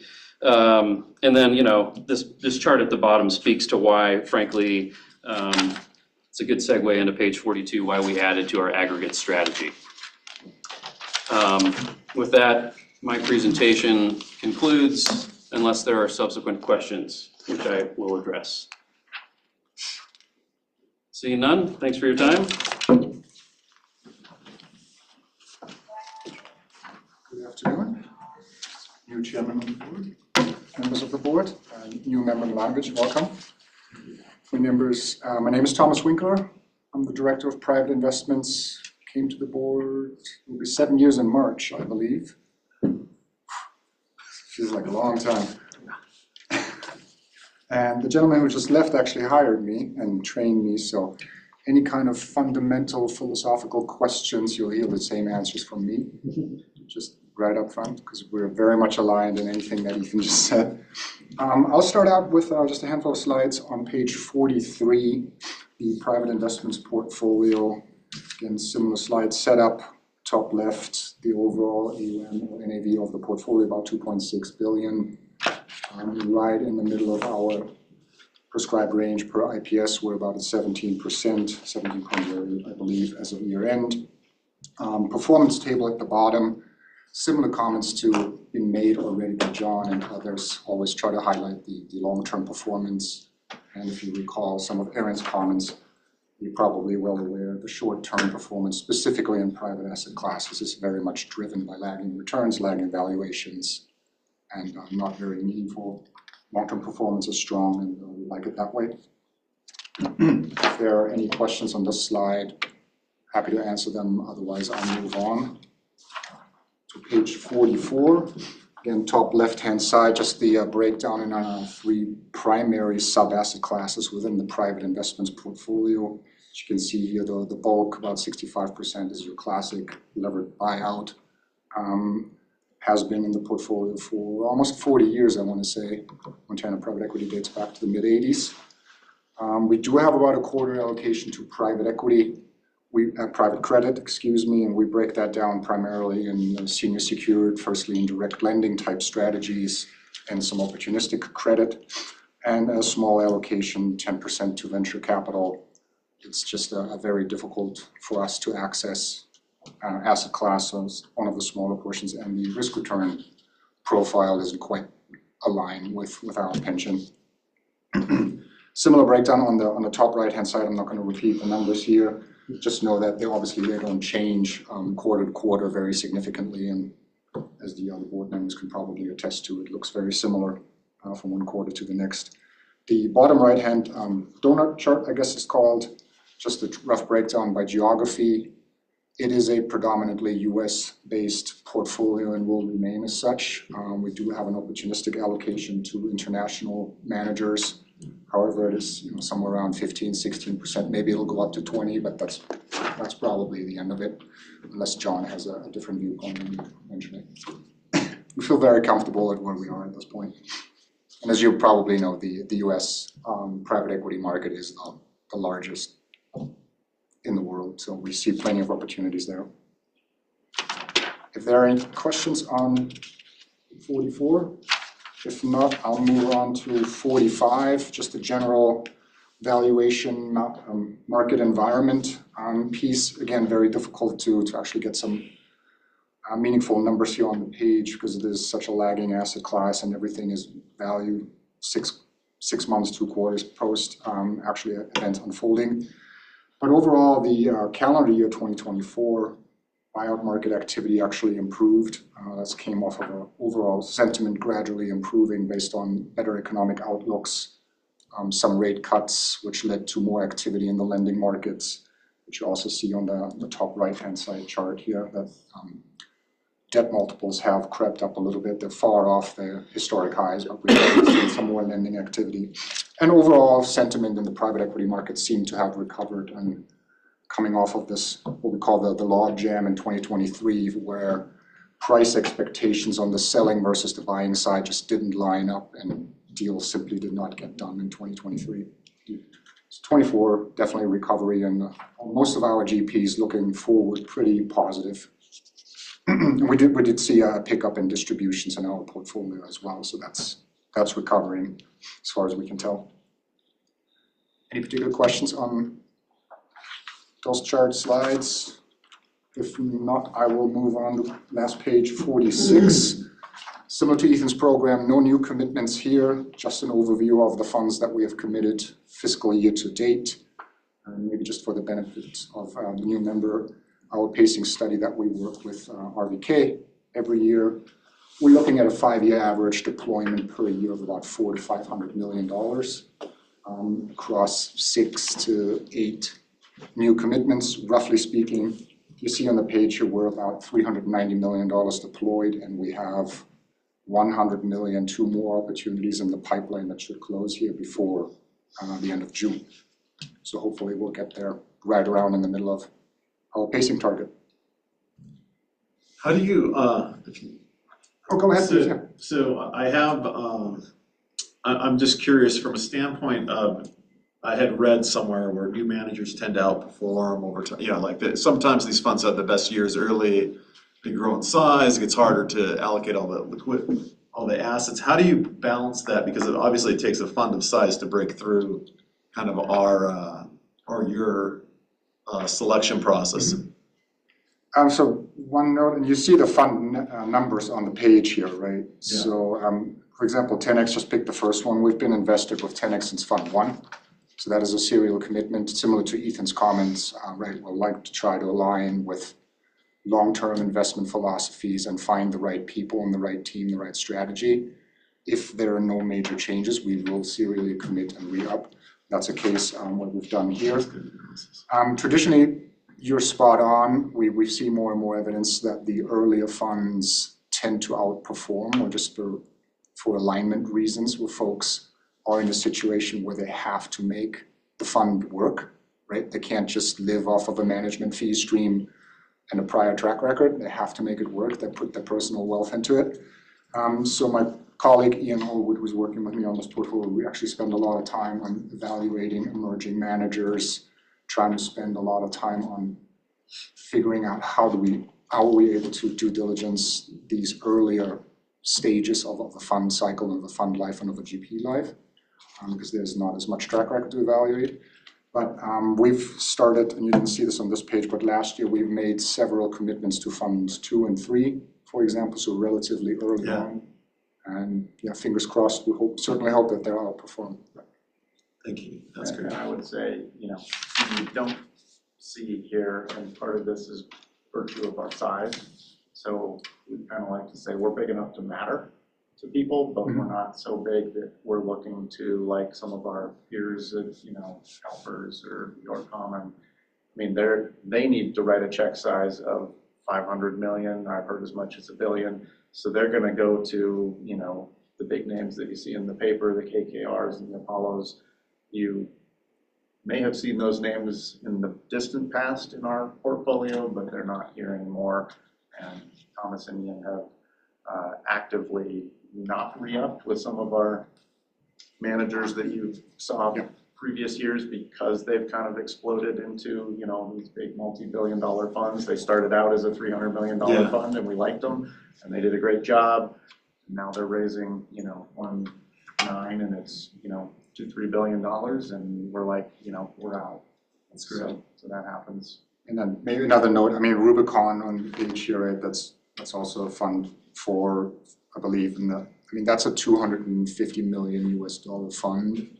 The team does have a 20-year track record, but it was more on a deal-by-deal basis.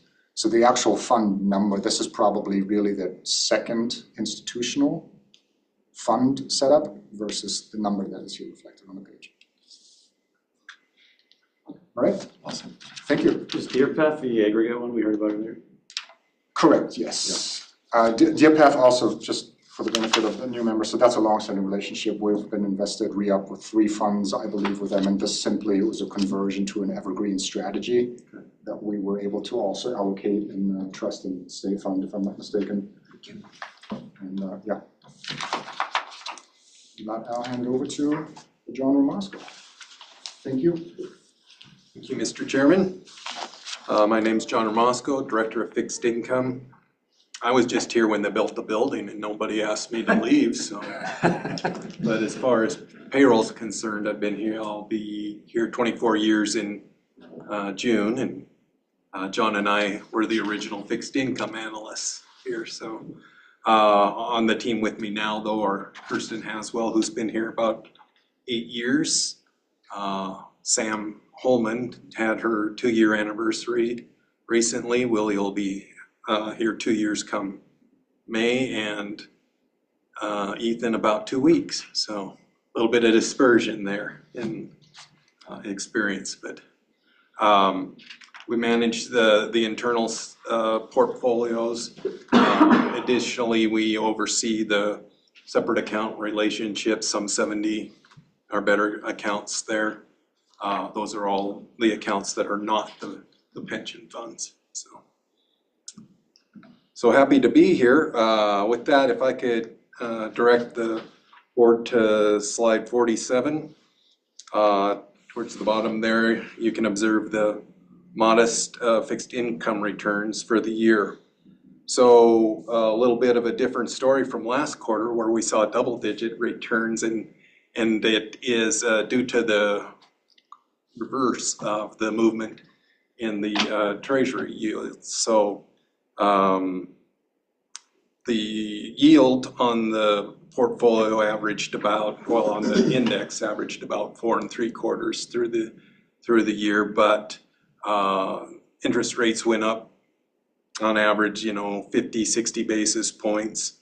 You take that times the duration of a little north of 6%, that subtracted 3.5 percentage points, 3.6 percentage points. So got a little bit of that back and some very, very modest spread compression. So that gets you to about the 125 return on the benchmark.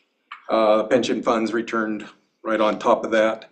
The trust fund, a little shy of that. So you would have actually expected the trust fund to outperform the pension fund because of its slightly higher allocation to credit, which those spreads contracted.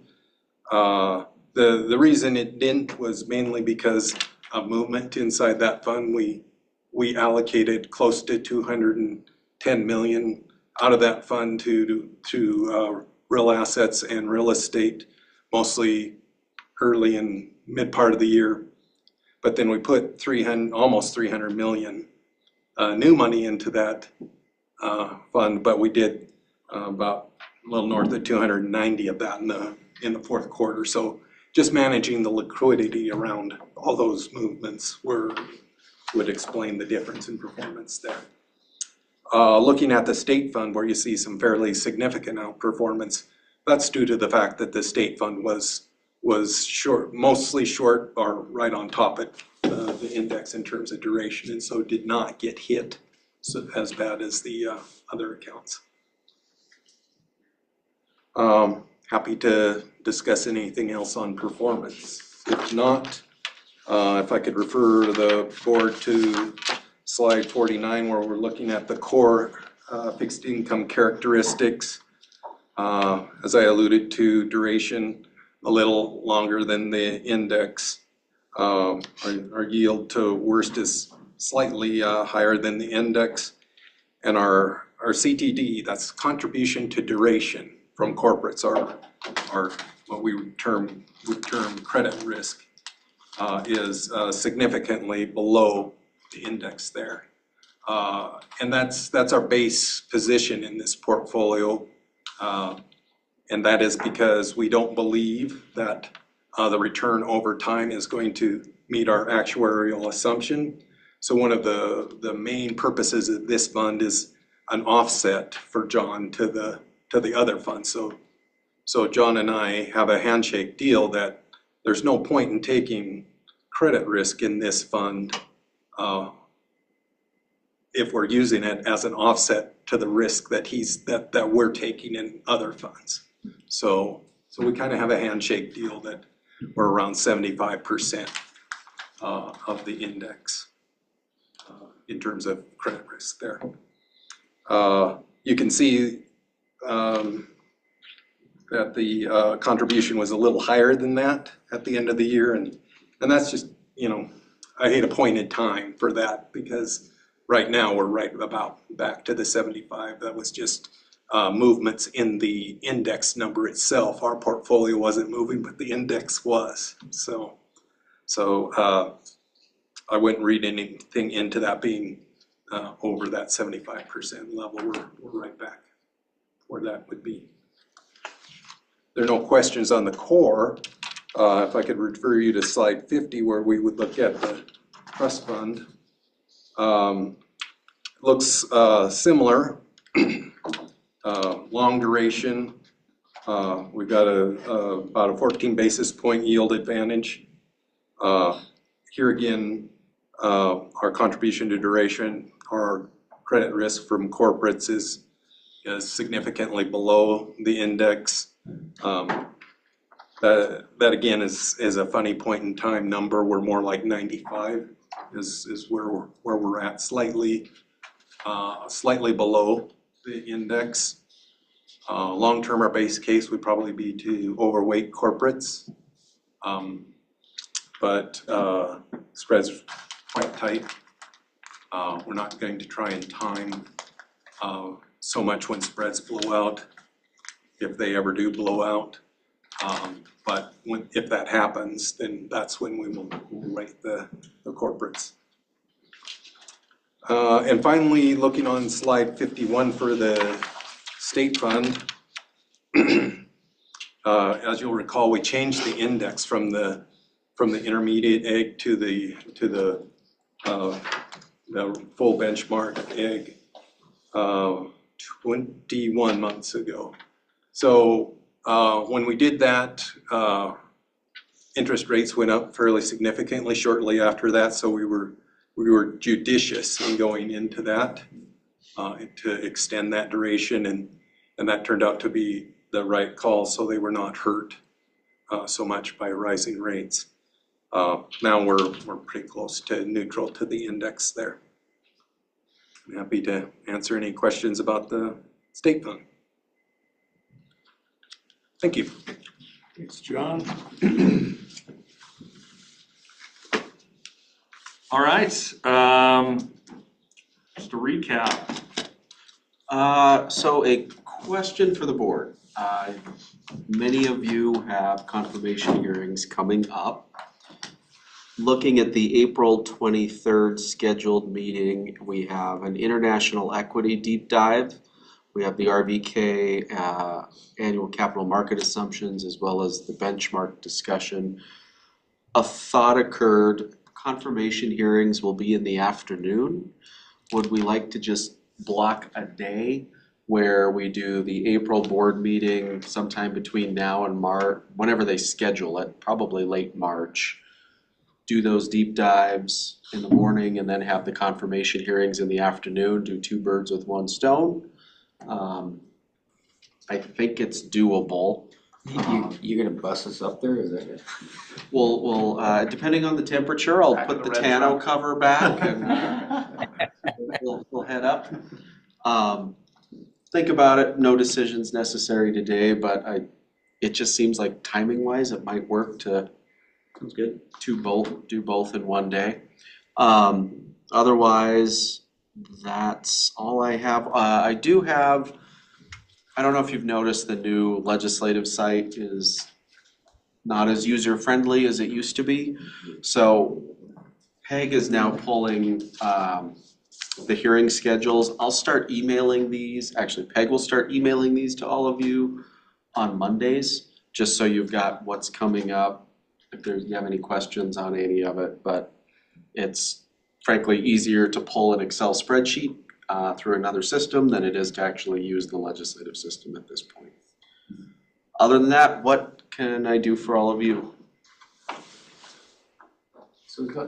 So this confirmation meeting thing, so you're talking about changing the meeting to sometime in March or whenever the confirmation? Whenever they schedule the confirmation, we just do like 9:30 to, you really have 9:30 to probably So you don't 2. know exactly when that's going to occur, so it's gonna be kind of tough for us to plan.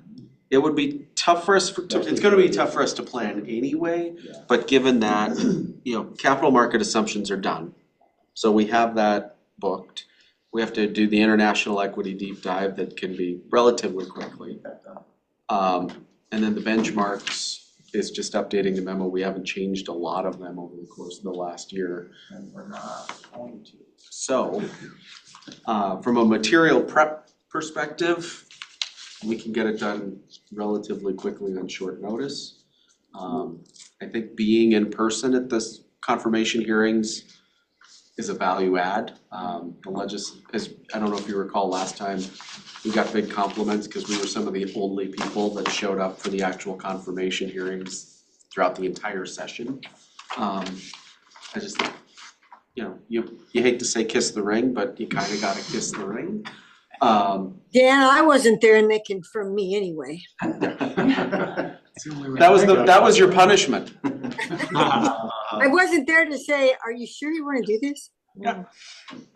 So think about it, could be two birds, one stone, but I have no idea when they'll schedule it. The governor has sent all the confirmation, or all the nominations up to the Senate. They're just being held right now.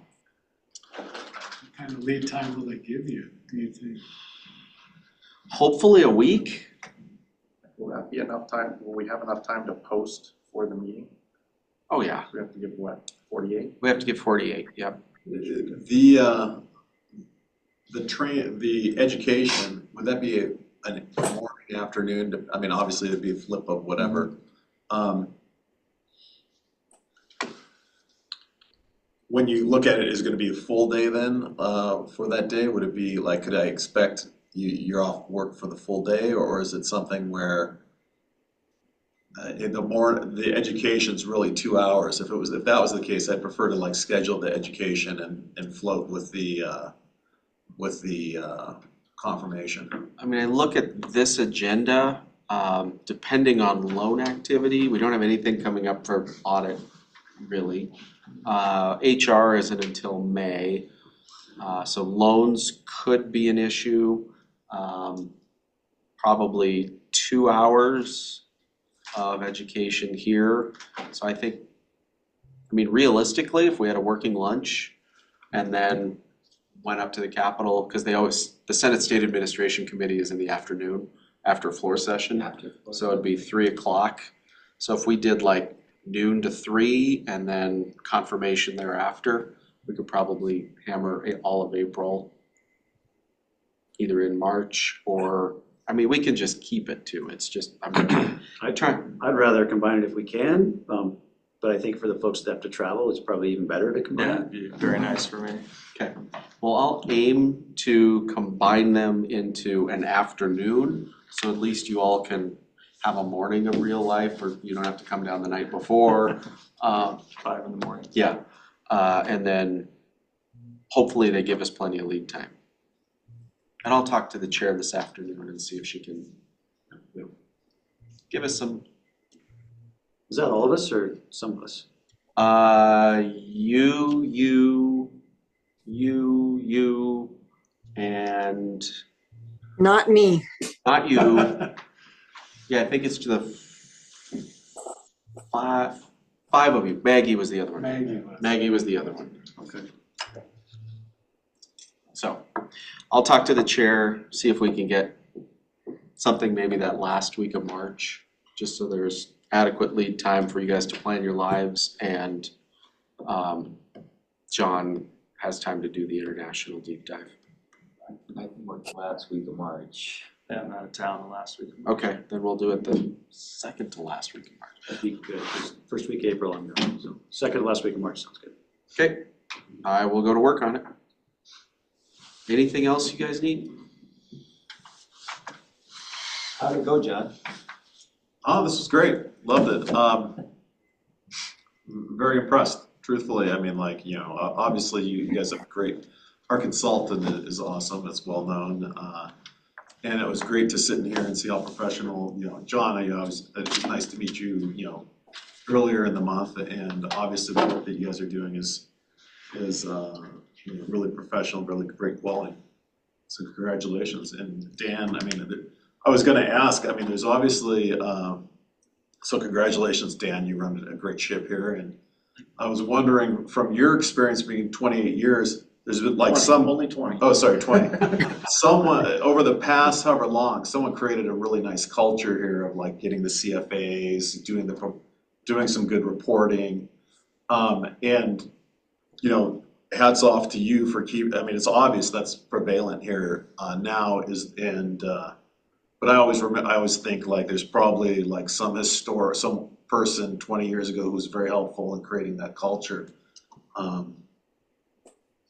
Or maybe not, Yes, maybe it just yes grew and no. organically. The culture has changed a lot over those 20 years, and I could spend a ton of time, I'm sure, on that. So you know, it's been up and down, but I would say the culture over the last 5 years has been the best that it's ever been. Yeah, I think it's, That's from great. my perspective and having the experience working with the fund, it's been since this near term when Dan was brought on that they've really built this team environment.